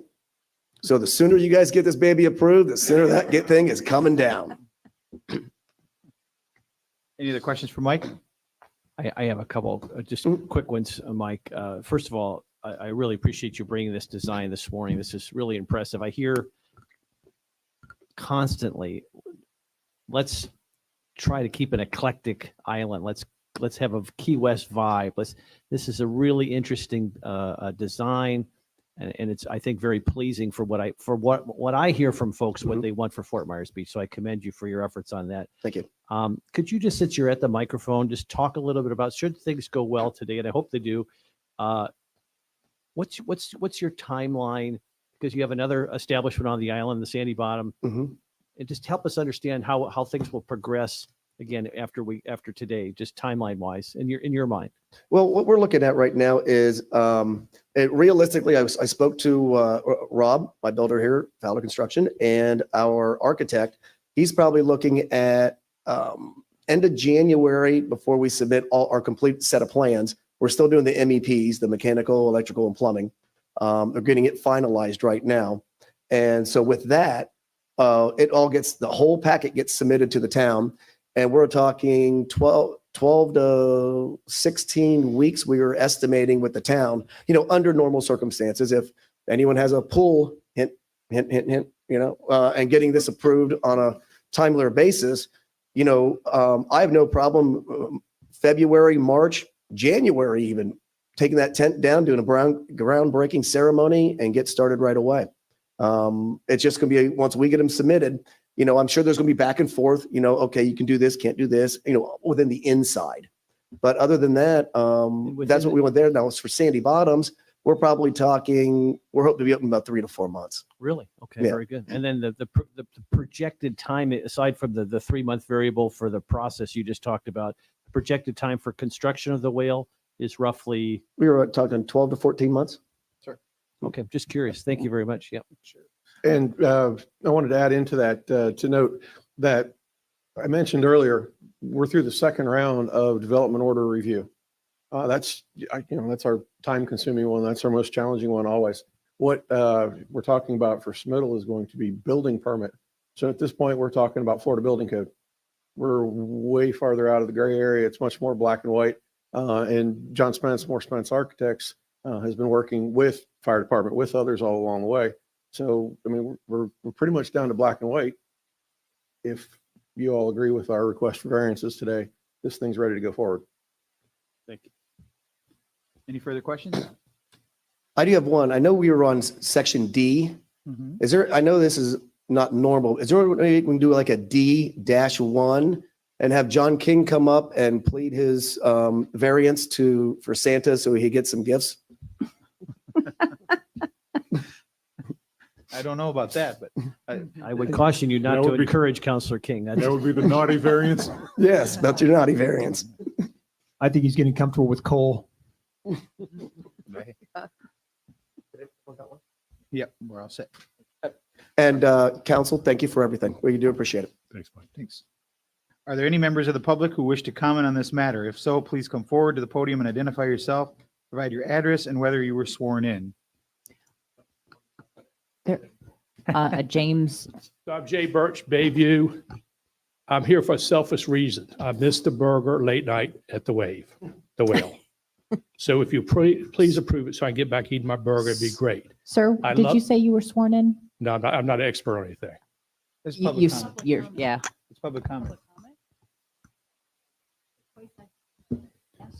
And then I like your attitude about the parking. You know, there's more and more places in the country that are basically eliminating parking spots. So we do what we're going to do here. We get on foot, we stay on bikes. And I'm so excited that this was a public meeting to see their design. Can you imagine we have 15 or 20 cool buildings like this up and down Estero? Man, we're back. So thank you. Did we need to swear him in, Becky? Yes, he should have been sworn in, but I don't think it. Might as well do it just to make sure we're all Yeah, official. do you swear to tell the truth, the whole truth, and nothing but the truth that you did already talked about? All right. Is there anyone else scheduled to speak? Is there anyone else that would like to? All right. Are there any additional comments, rebuttal, or closing statements from the applicant? No. I will now close the public hearing. Request discussion or a motion from town council to approve with conditions, deny with reasons, or a continuance to a time certain. Mr. Mayor, I move to approve Resolution 23-154 without the LPA conditions. Without the LPA conditions? Without the LPA conditions. And the LPA condition wasn't a true condition to Yes, the resolution, so. I'll second. Okay. Got a motion by Counselor King, seconded by Counselor or Vice Mayor Adderholt. Further discussion? And the one thing I'm going to just chirp in, and I kind of feel, I understand that this is in the downtown. It's not quite Times Square where you have no chance for parking, and it's not quite a bigger lot where maybe you have ample parking. I appreciate what they've done to try to manage effective parking, the parking that was really useful. But I'm a little concerned about this conversation that now parking doesn't matter. That because I've also heard conversations in council where people say, well, the problem is not enough parking, so people are driving up and down Estero looking for parking, which I've seen. And I know that people still drive onto the island. You know, the mass, we don't have control over the road coming onto the island. We don't really have the trolley is kind of underutilized because they're stuck in the same traffic as everyone else is. So I think I just want to be mindful that I think, you know, I'm going to support this, but I still think traffic is an issue, and we have to do what we can to provide parking for people somewhere, because before they can walk, they got to get here. I'm going to comment on that if I can respectfully. I don't think I heard anywhere this morning that parking doesn't matter. So my perspective on this particular issue is, given its location on Estero Boulevard, parking does matter, but parking creates, given their unique location, it creates an adverse dynamic. More parking would actually hurt or foster traffic congestion as opposed to lessen it, given its unique location on Estero. So that's why I see this as a unique exception. And there will be other areas that parking will be very important, but given trying to get on and onto Estero or off Estero, or God forbid, turn left on Estero from Palermo is a challenge, and it's a detriment to the traffic flow of Estero Boulevard. So it seems counterintuitive, or it doesn't seem. It sounds like staff's not allowed to utilize common sense to consider the impact on traffic flow by requiring this many additional parking spots at this location. So yeah, I understand what you're saying, Jim. I Yep. know, you know, I tried to interrupt at it. Now you've kind of said this before. I understand what you're trying to say. I just don't know if I'm completely on board with it, because if someone has to take a left turn here to go into the parking, they also have to take a left turn to go into Norm's. Sooner, you know, one of the turns you're going to make off of Estero is going to be a left. So I do think it is an issue. If they had more parking, considering they can't rent it out separately, I'm not really sure how, you know, there's certainly a point where they get diminishing returns. And it'd probably be more of an effort to keep policing your parking spot from people who just want to park and go to the beach. But I do think that there's an obligation for parking. I think that if we're going to say that parking anywhere else on the island, ample parking helps people get out of their cars, then I think it applies to this too. Yeah, I think I agree with both of you, quite honestly. I think we are going to have a parking issue or continue to have a parking issue, but I think it's a global issue we need to look at, and I think we will within our M&P meetings to address it, and how can we clean some things up that are in the code that I think would incentivize some people to maybe build parking garages, if you will, if that's a thing that can be done. But I don't think, I think they've done a very good job here of going through the process, talking to staff, working with the fire department, working with the public, listening. I have not heard one person in opposition to this project, even before seeing the rendering. I'm glad that you brought the rendering. I thought it was very important to see, and when people see it, I think they'll like it even more. The parking, I've said publicly, and I'll say it again, I think that if you think you can make it work with less parking than the municipality seems to think that you need, then that is, as you said, on you. And if it works, it works. If it doesn't, it doesn't. I appreciate the fact that you took what the LPA said. You went out, you tried to come up with some solutions and some ideas to increase the parking. I think with some of the things that we may eventually change down the road to look at other types of vehicles that are considered vehicles, that I think that will help alleviate some of the parking. But, it goes back to me for promoting that walkability and bikeability. And yes, I know people are going to have to get here. And I think that's what leads to the global problem we'll have as a town, not specific to an individual business, that we'll have to address. But I appreciate your efforts, and I will be supporting this. Any other comments? Roll call. Got a motion and a second. Counselor King? Aye. Vice Mayor Adderholt? Aye. Mayor Allers? Aye. Counselor Woodson? Aye. Counselor Veach? Aye. Motion carries unanimously. Congratulations.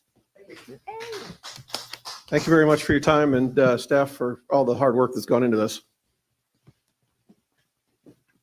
Next, we have, Resolution 23-155, variance 202-30198. It's 49/51 Pompano Street. A resolution of the Town Council of the Town of Fort Myers Beach, Florida, approving with conditions, denying variance VAR 202-30198, 49/51 Pompano Street, requesting a variance from the LDC Section 34-638, Table 34-3, dimensional regulations in conventional zoning districts for the street and rear setbacks in an RM zoning district, providing for clarifications as necessary, providing for conflicts of law, Scrivener's errors and severability, and providing for an effective date.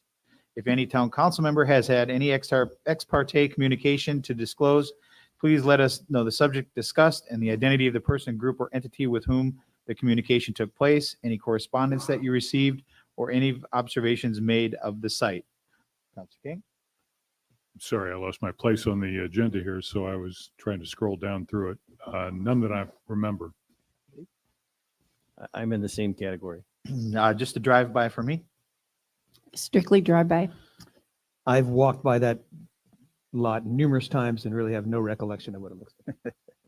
Okay.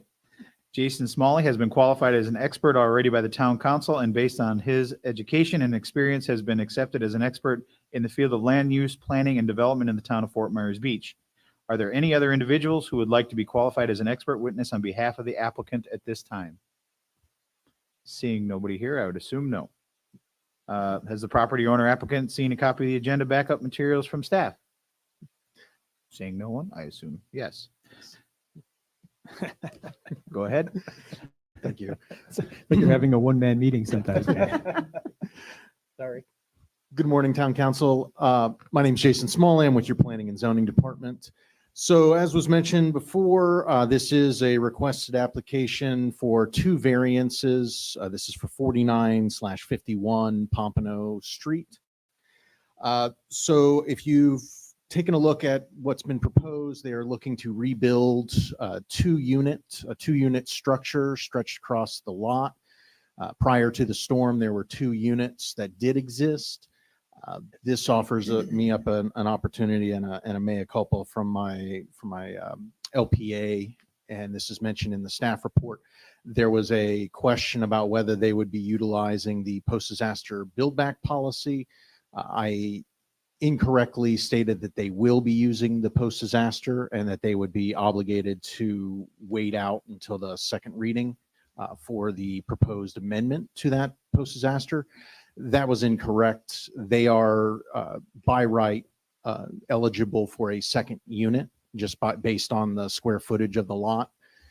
So I apologize for that. They can move forward without the waiting for any changes to the post-disaster build back, since they will not be utilizing it. And the recommendation from staff for a condition of approval to wait on that is also moot. So today, everything is being presented on its own basis. The lot is eligible for 2 units. We are here for any questions that you may have on our process. And then, as I see, I don't believe that there's a representative here from the applicant. Jason, is this considered a duplex or 2 standalone units? Well, they're connected units. It's going to be 2 dwelling units. It's not being designed as a standard duplex, so you don't have a firewall between 2 generally mirrored units. So you're going to have 1 unit closer to Estero and then another unit that's going to be closer to the beach, and they will be interconnected structurally, but they will be 2 independent units. Okay.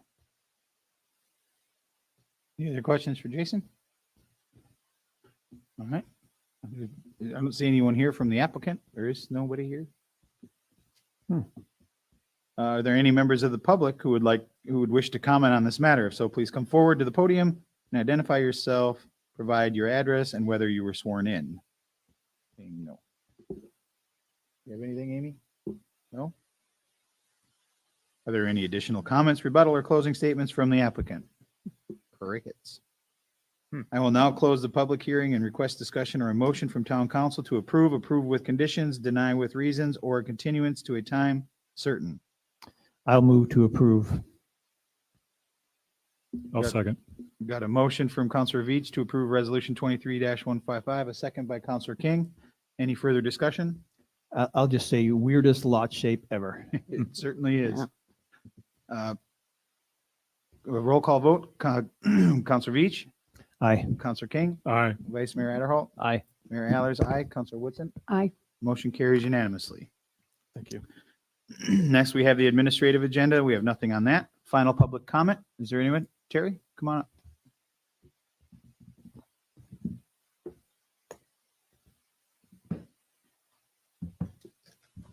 Good afternoon, council members, Manager Frankie. As you know, today we had a proposal which we were trying to bring forward to the council for a vote to get our situation resolved that's been ongoing for the last 7 years. This morning it was pulled because of some concern on some of our properties. After discussing it with I'm going to call you Frankie. I'm not going to. Mr. Frankie, there was a lot of confusion of what property I own and what property I don't own. If I have a purchase agreement or intent to purchase a property, I don't own that property. I can't do anything on that property. I don't have the right to until it's under my title. And that goes for the pieces on Times Square. There's some concerns there, and I approached Mr. Frankie last week and told him those owners would be willing to work with him and getting the property secure or advising them what they need to do, and we will help them. You know, when after the hurricane, myself and Joe took it upon ourselves to clean up Times Square. We hauled all that material and put it to the side.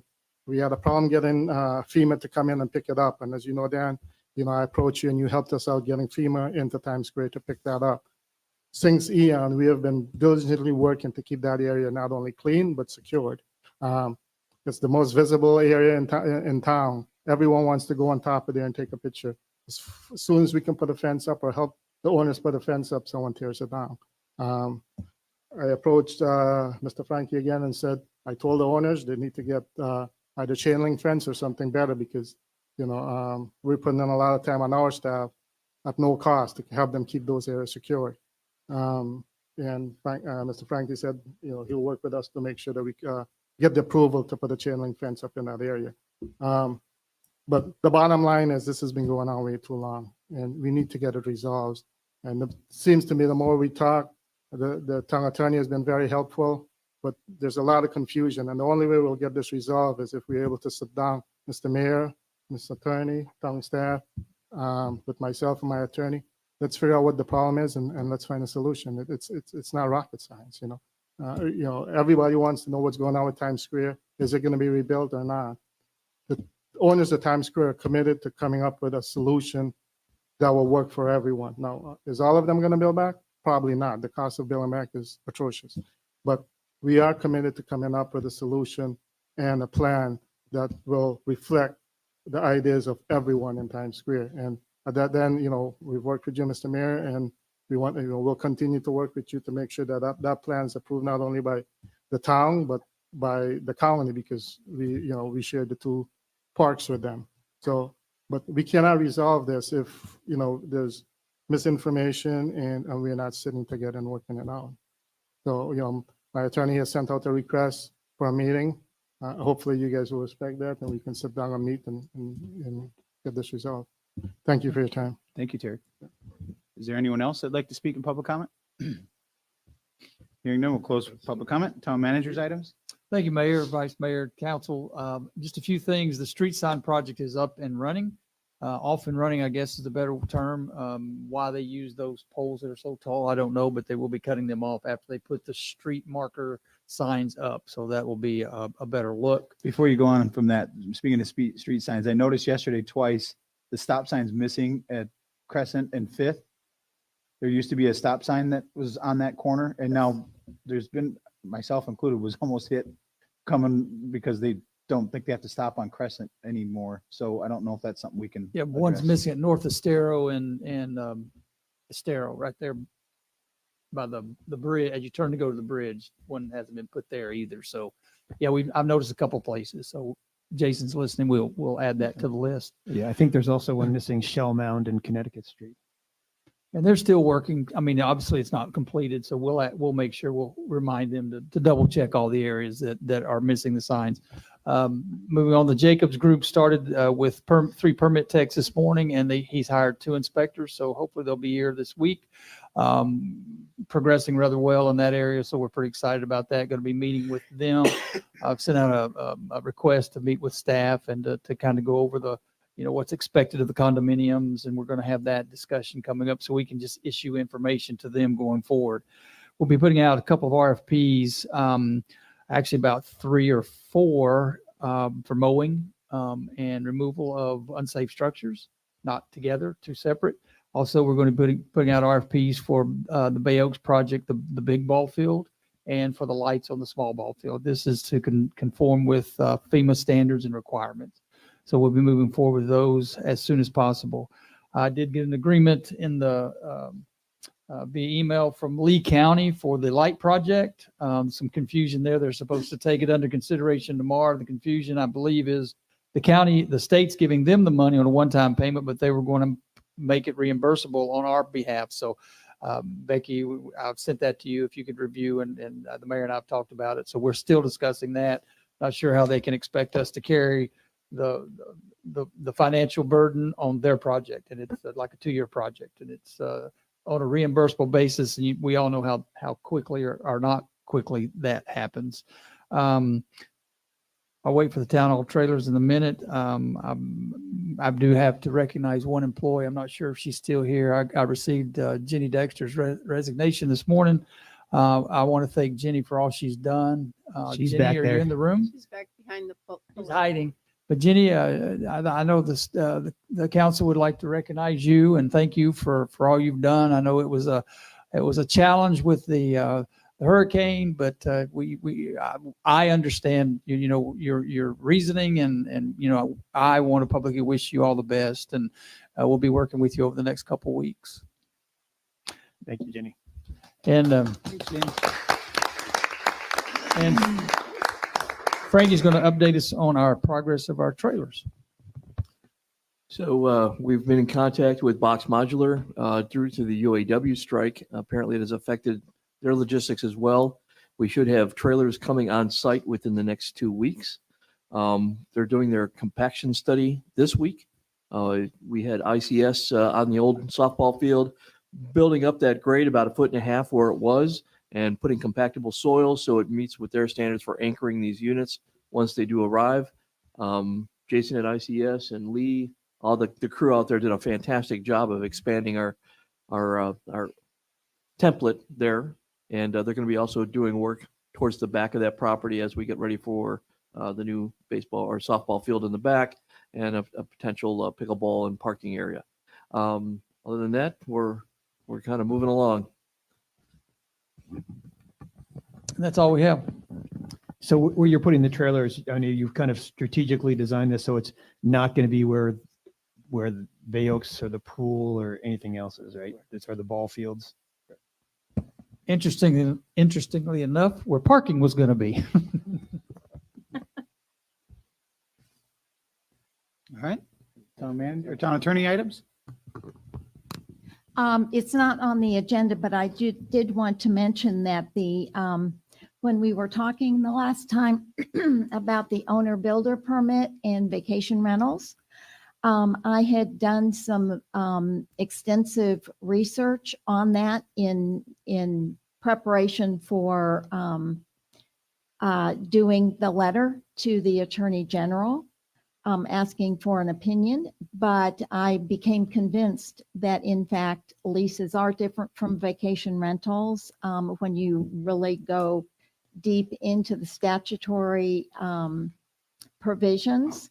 So I am in the process of writing an opinion, and I've already mentioned it to town staff that I will write an opinion saying that the fact that people had an owner builder permit would not prevent them from getting a license to have vacation rentals. I find that interesting. I know that, you know, the legal system is a matter of really mincing words, but it's Often it is. yeah. But it seems like, you know, what's the defining factor that makes it a lease or not a lease? Because you're signing an agreement to use. Okay, the there are a number of things. Statutorily, they are treated completely differently. For instance, I can lease my house out for 6 months and a day, and I don't have to pay any taxes. I don't have to have any kind of permission from the state to do that. If I wanted to have turn my house into a vacation rental, I would need to essentially get permission from the state because you have to register them with the state of Florida. You do have to pay taxes on those, on the rentals. So it is very different. If I wanted to evict someone I had a lease with, I would have to go through the actual eviction process, file a lawsuit. If I wanted to, you don't have to evict a vacation renter. You can trespass them and you can get the sheriff's office to come and get the person out of there. It's kind of like apples and lawn chairs. They truly are treated differently under the law in So it Florida. almost seems like they treat vacation rentals more like hotels then? They treat vacation rentals like vacation rentals. That's a specific thing under the Florida statutes. And I will tell you that for whatever reason, they seem to be really preferred or really liked a lot by the legislature with what they've been doing with them, but they are very different. I just had a question for Becky. First of all, thank you for that additional research, Becky. I had a question that I think I sent to you and Frankie over the weekend, and I just want to posit it publicly because there may be other condos that are wrestling with this as well. And I see Steve back there and Frankie. Apparently there's a new requirement for the town of Fort Myers Beach Building Department that requires an actual cash value floodplain management appraisal because FEMA and the state will no longer accept the insurance appraisals. Condos have already gotten insurance appraisal. Certainly they've gotten an additional appraisal to determine the 50% rule. And they're fearful that a third appraisal is now being required.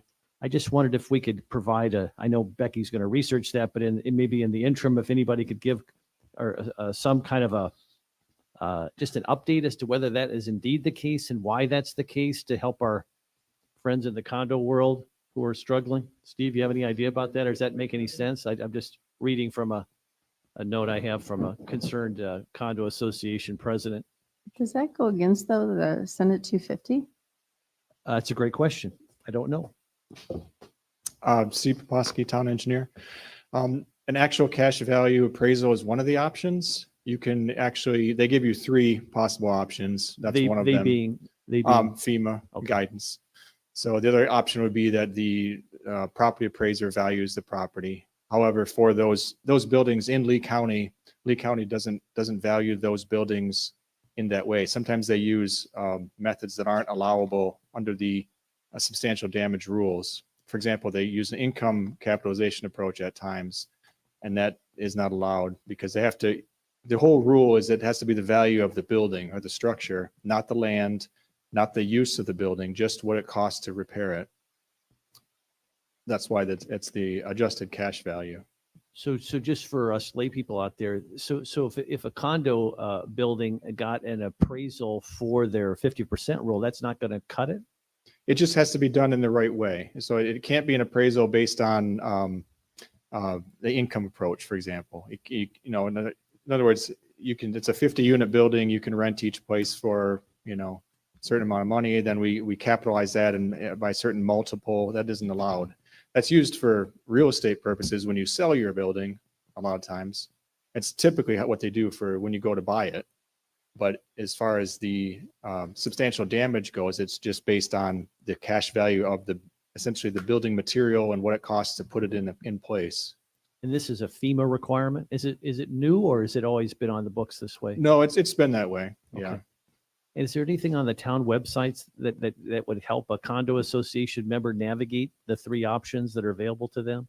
Yeah, the best way is again, the FAQ has it.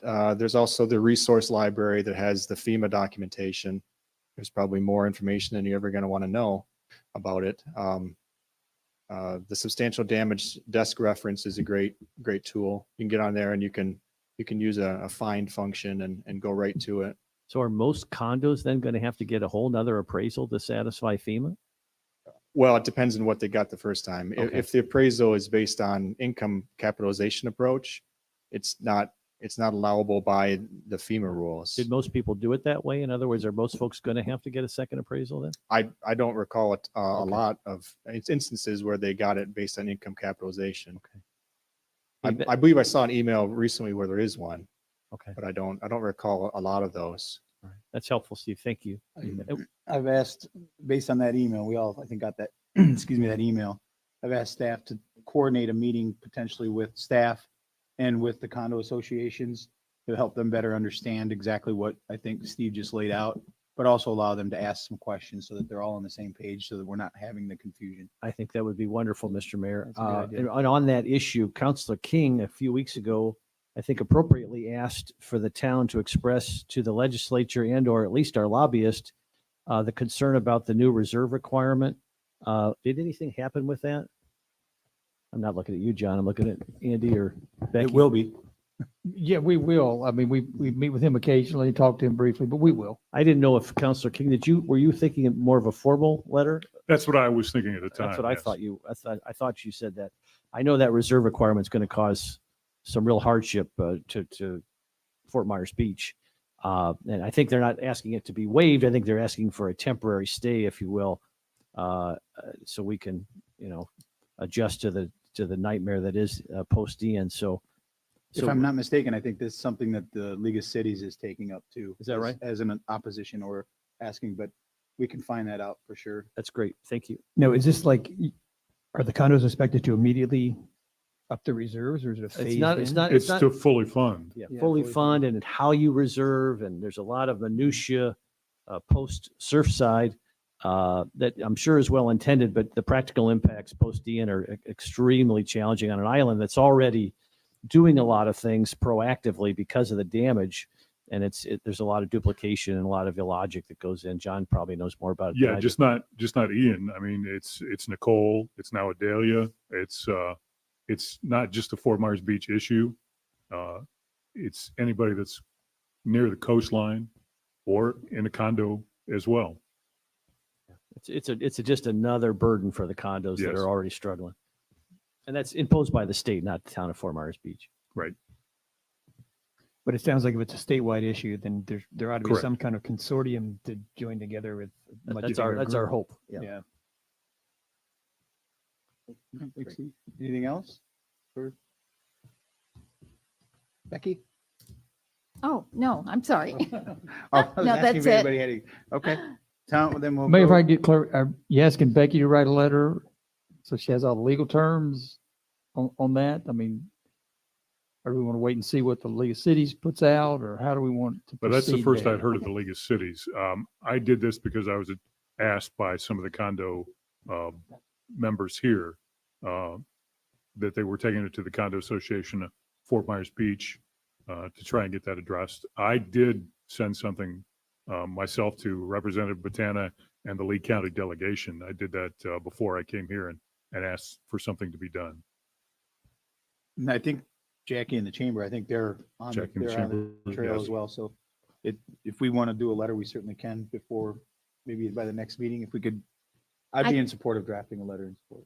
of Okay. Councilor And, King. and I think the condos in Daytona Beach Shores, which were impacted dramatically by particularly Nicole, are pursuing this. If you Yeah, could- just something for the Lee County delegation, I think would be appropriate. Okay. That'd be great. Could I get a copy of your letter? That would help me. Certainly. Okay. If I find it. Council member items and report. Let's start with you, Councilor Beach. We've been talking a lot about parking. I just like to maybe have a more comprehensive discussion in an M&T. And then as part of that too, there's, by what we have, was it First Street parking? There's another parking lot adjacent to that.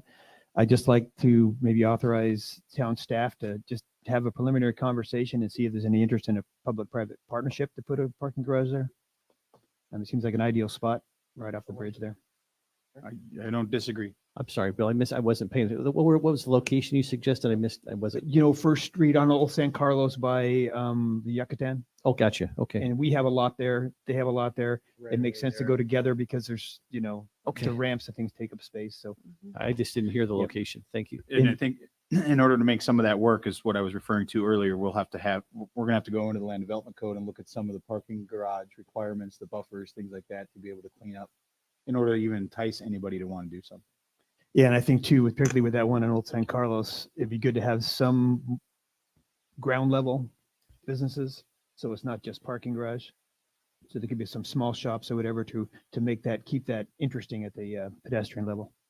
If I could just interject for a moment, Councilor Veach. I was going to bring up something that happened at the end of the last Metropolitan Planning Organization at Lee County that I was a part of. The county commissioners, all five of them, sit on that board. And after the meeting, one of them came up to me afterwards and asked my opinion of two-tiered parking in Lynn Hall. And obviously I was elated and overwhelmed and joyous, to say the least. But I don't know if that's an opening that would allow us to work with them to maybe even add more than just two tiers. I don't know what the procedure would be because that is their property, but I mean, I thought it was great that he asked, wanted my input on it. Maybe that's something we can partner with the county on to do down the road. Yeah, and I appreciate that. One of the problems I really have though with putting tiered parking on Lynn Hall Park is the view corridor of that park gets diminished greatly from the pedestrian level. And the other thing is, and it's just a business thing. When you go to a place like now, Margaritaville, they'll make sure you walk through a bunch of shops and restaurants when you're going from A to B. So I think having parking right on the beach, it's not going to be as much of a benefit to the businesses of Fort Myers Beach if you have parking a little bit off. I'm not sure. I mean, if we're looking at having to raise up businesses in Times Square, tiered parking to me would be a perfect, just an avenue to stroll down to those businesses. I know the pier committee had talked about it, relocating the pier and putting parking in that tiered parking or parking garage in that area. I thought it looked fantastic. And that was actually to accommodate the second level of where Times Square will have to go and to reduce the accommodation requests for that long ramp and bring it around and put it, it actually really, really worked. And I would also just, I don't think they're necessarily mutually exclusive, because if you put parking in this spot that I recommended, you could have an overpass to get to Times Square, which would be at level. And that does a couple things that Lynn Hall doesn't. One is that the parking where I'm recommending is much more accessible to the bridge. So people would come right off the bridge and not have to sit and wait at the light at Old San Carlos and Times Square, which could back up traffic quite a ways. No, I agree. And the county, actually, when they came down and we're looking, when Roger DiGiorgio was still there, the area that you're talking about specifically, Councilor Beach, is an area that we were looking at potentially trying to do some sort of private-public partnership, because it does make sense there. You don't touch Estero Boulevard at all coming over the bridge, but I think it's something we should add to the MMP for sure as part of the parking discussion. It's obviously, there's lots of ideas that Lots we of have ideas, yeah. and to move forward. But I just think, if the other owner is just not interested at all, then we just need to know that, so it's off the table. What else you got? That's it. Councilor Woodson? So I too was going to bring up the parking, but we've ad nauseum on that one today.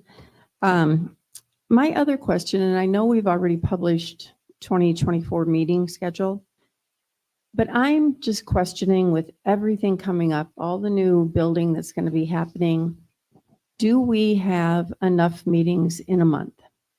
LPA meets only once a month. M&P only meets once a month. We as council meet twice a month, and I know it all aligns with staff too, like if decisions are made and do you have enough time to, do all this, but I don't know. It's just something I've been thinking about, and it just seems like things move so slowly because we have to wait for a meeting or we have to wait for a discussion. And I'm just curious what other council members' sentiments are about that, or what staff's comments are as to if that is something we want to even consider. Just my 2 cents is I know that the staff has got a lot on their plate, and especially when you're dealing with all the things that we're dealing with now, it just compounds it. We do have the option of calling a meeting anytime we want. We can call a special meeting if there's some things that need to be done. I'm not opposed to if we needed to add an extra meeting here or there. I guess it depends on the workload, how much. It's probably not the same every month from month to month. Right. So maybe if we can see that we're going to need to have some more, instead of having 6-hour meetings or whatever, we can have.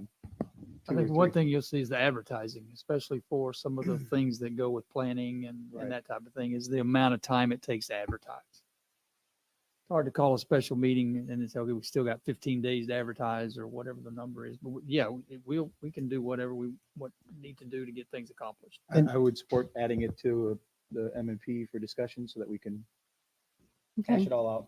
Yeah, if we could just talk about that and just see what that might look, and maybe it's only a couple extra meetings a quarter or something. It kind of goes along with that whole, and I know I've talked with you, Andy, about this, but we have a restriction of 6 working days a week for construction. Could we expand that to 7? Could we have construction going on Sundays because we have so much building to do? And that would allow maybe contractors to stagger their people. And I don't know, it just try to do everything possible to keep things moving forward. I would, and one thing too is if the problem with the meeting frequency is backlog, then, if we're putting off items, variants or whatever else, because there's just not room in the agenda, I think there could also be something just having longer meetings. Maybe we have to take a lunch break and go into the afternoon. If you do more meetings, then you get a little more, I guess, resolution.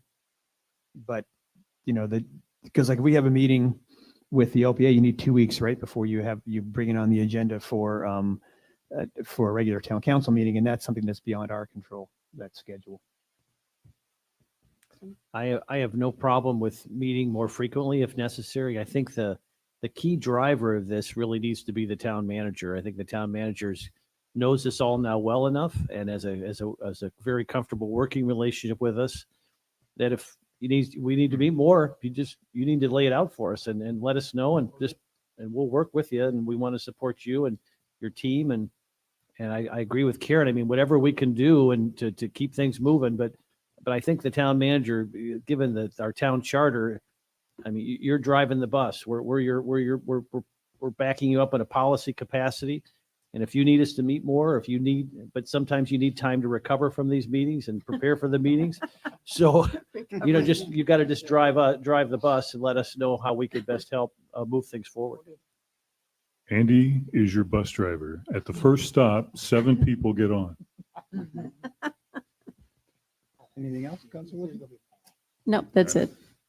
Vice Mayor Adderholt? I just have one thing left, and it's maybe a little bit early, but I just wanted to have Frankie begin to think about this a little bit on the permitting front. I've learned Friday and Saturday that the one of the remaining permits for Santini Plaza has been sent back to the Santini Plaza by the fire department for some additional information. It should be able to be turned around quickly. I talked to the chief on Saturday. We're close, and I guess what I'd like to ask publicly, so people know that the town is working with the folks, the tenants of Santini Plaza. When this goes and the owner turns over the keys to all the various merchants there, everyone's going to have their own individual need for permitting as well, because they're going to want to do the inside. And I think it's unique in that many of those will be similar. And I wonder if there's a way with Jacobs and your team, if we could assign one particular staffer to Santini Plaza, not exclusively, but just because I'm guessing, you're going to learn from each application. And if you've got one person handling it, they learn what the needs are and what's unique about Santini, and then they can just really turn those around quickly so we can get Santini Plaza open as soon as possible, if that makes sense. Totally, and it falls right into the plan that Andy and I have had part from the beginning. When Jacobs come on board now, what that does, it allows us the luxury of having extra hands available, if that makes sense, where we can get extra eyes and things to deal with this. So that's totally going to placate into what we've already had planned. Thank you. That's all I've got. Council King? Yeah, I got something that's been bothering me for probably since I ran as a candidate.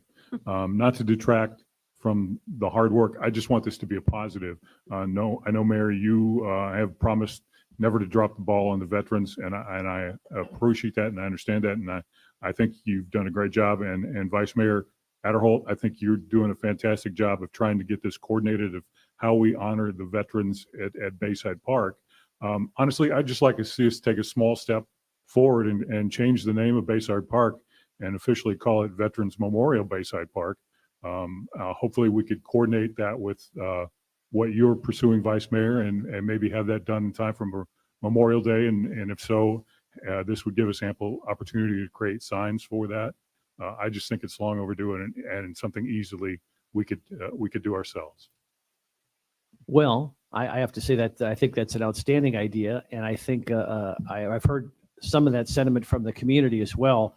So I think it's great, and I think Memorial Day is a great goal for us to get this done. I know Frankie, when we had the artist out to look at the site, and Frankie has so many unique layers to his onion that he was a former geologist in one chapter of his life, so he's talking stone like somebody who's it's amazing his subject expertise. But nonetheless, I'm hopeful. Frankie's negotiating with the artist now to try to get things moving. And so if we could have it done by Memorial Day, I think that's wonderful. I think we probably ought to put that on an M&P so we can discuss, and this sounds silly, but I think it's important how we order the name. In other words, does Bayside come first, just to help people understand where it's at? Bayside Memorial Veterans Park, or Bayside Veterans Park, Bayside Memorial Park. I just think we need to just talk about that as a group and let the public have some input on that. Sure. But I love the concept, and I think that should be, and I think even Frankie, I don't want you to steal your thunder, but I think you were going to build some kind of additional signage at the park That is correct. So when we met with the artist that day, we originally had signs to be put back the way it was right before Ian. The sign company couldn't meet our deadline. It allows us time to formulate based on that template. When we meet with all of you individually, we can have a couple of ulterior designs run by those past you, and then we can also present that to the public then for their final. But yes, we had talked about doing the Veterans Memorial Park added to the Bayside Park. If we could, Counselor King, could we add that as an M&P item? I'm totally comfortable with Just that. get I just wanna everybody make comfortable sure with the we- exact language. We start going forward with, in some avenue. That's it for me. That's it. All right. Just two things. One I talked about earlier. I just want to read through those steps for the canal dredging that we talked about because there is a deadline and see if there's a consensus to want to move forward with and directing staff to enter into this. So step one is the council is to consider approve sending a non-binding resolution of intent to Lee County tax collector and property appraiser no later than January 10th, 2024. December 31st is the more common deadline for tax assessment considerations for the upcoming year. A sample, any attached to sample resolution. There are approximately 1,000 residential and commercial properties on canals. Each property's special assessment would vary depending on the benefit gained by the dredging, such as canal frontage and a property owner water dependent use. If the dredging and the maintenance cost is $20 million, that cost would be allocated according to each benefiting property. If all properties were equal, the $20 million cost allocated per property over a 20-year benefit period would be $1,000 per year. The town's engineering firm is developing a more precise cost estimate for the dredging and maintenance. Actual assessment costs can vary by each year by council depending on other funds, subsidizing total costs such as grants and federal or state participation. Step two is a proposal was submitted to town by Raftelis to determine the revenue requirements, evaluate the benefit criteria and cost allocation methodology. This proposal to consult on an establishment of canal dredging assessment district is attached. The cost is $47,500. Step three would be to complete the engineering analysis of the sediment quantity to be dredged and cost. Fourth would be the council approval if desired, the special assessment. Fifth would be to bond the revenue source to front load funds for contracting dredging and long-term canal maintenance. So Keith was working on this for us because it's a big issue. Obviously, we've heard from many canal owners that this is an issue, especially after the storm. And the fact that we didn't have a program like this in place before the storm really hindered us from getting any money from FEMA for reimbursement.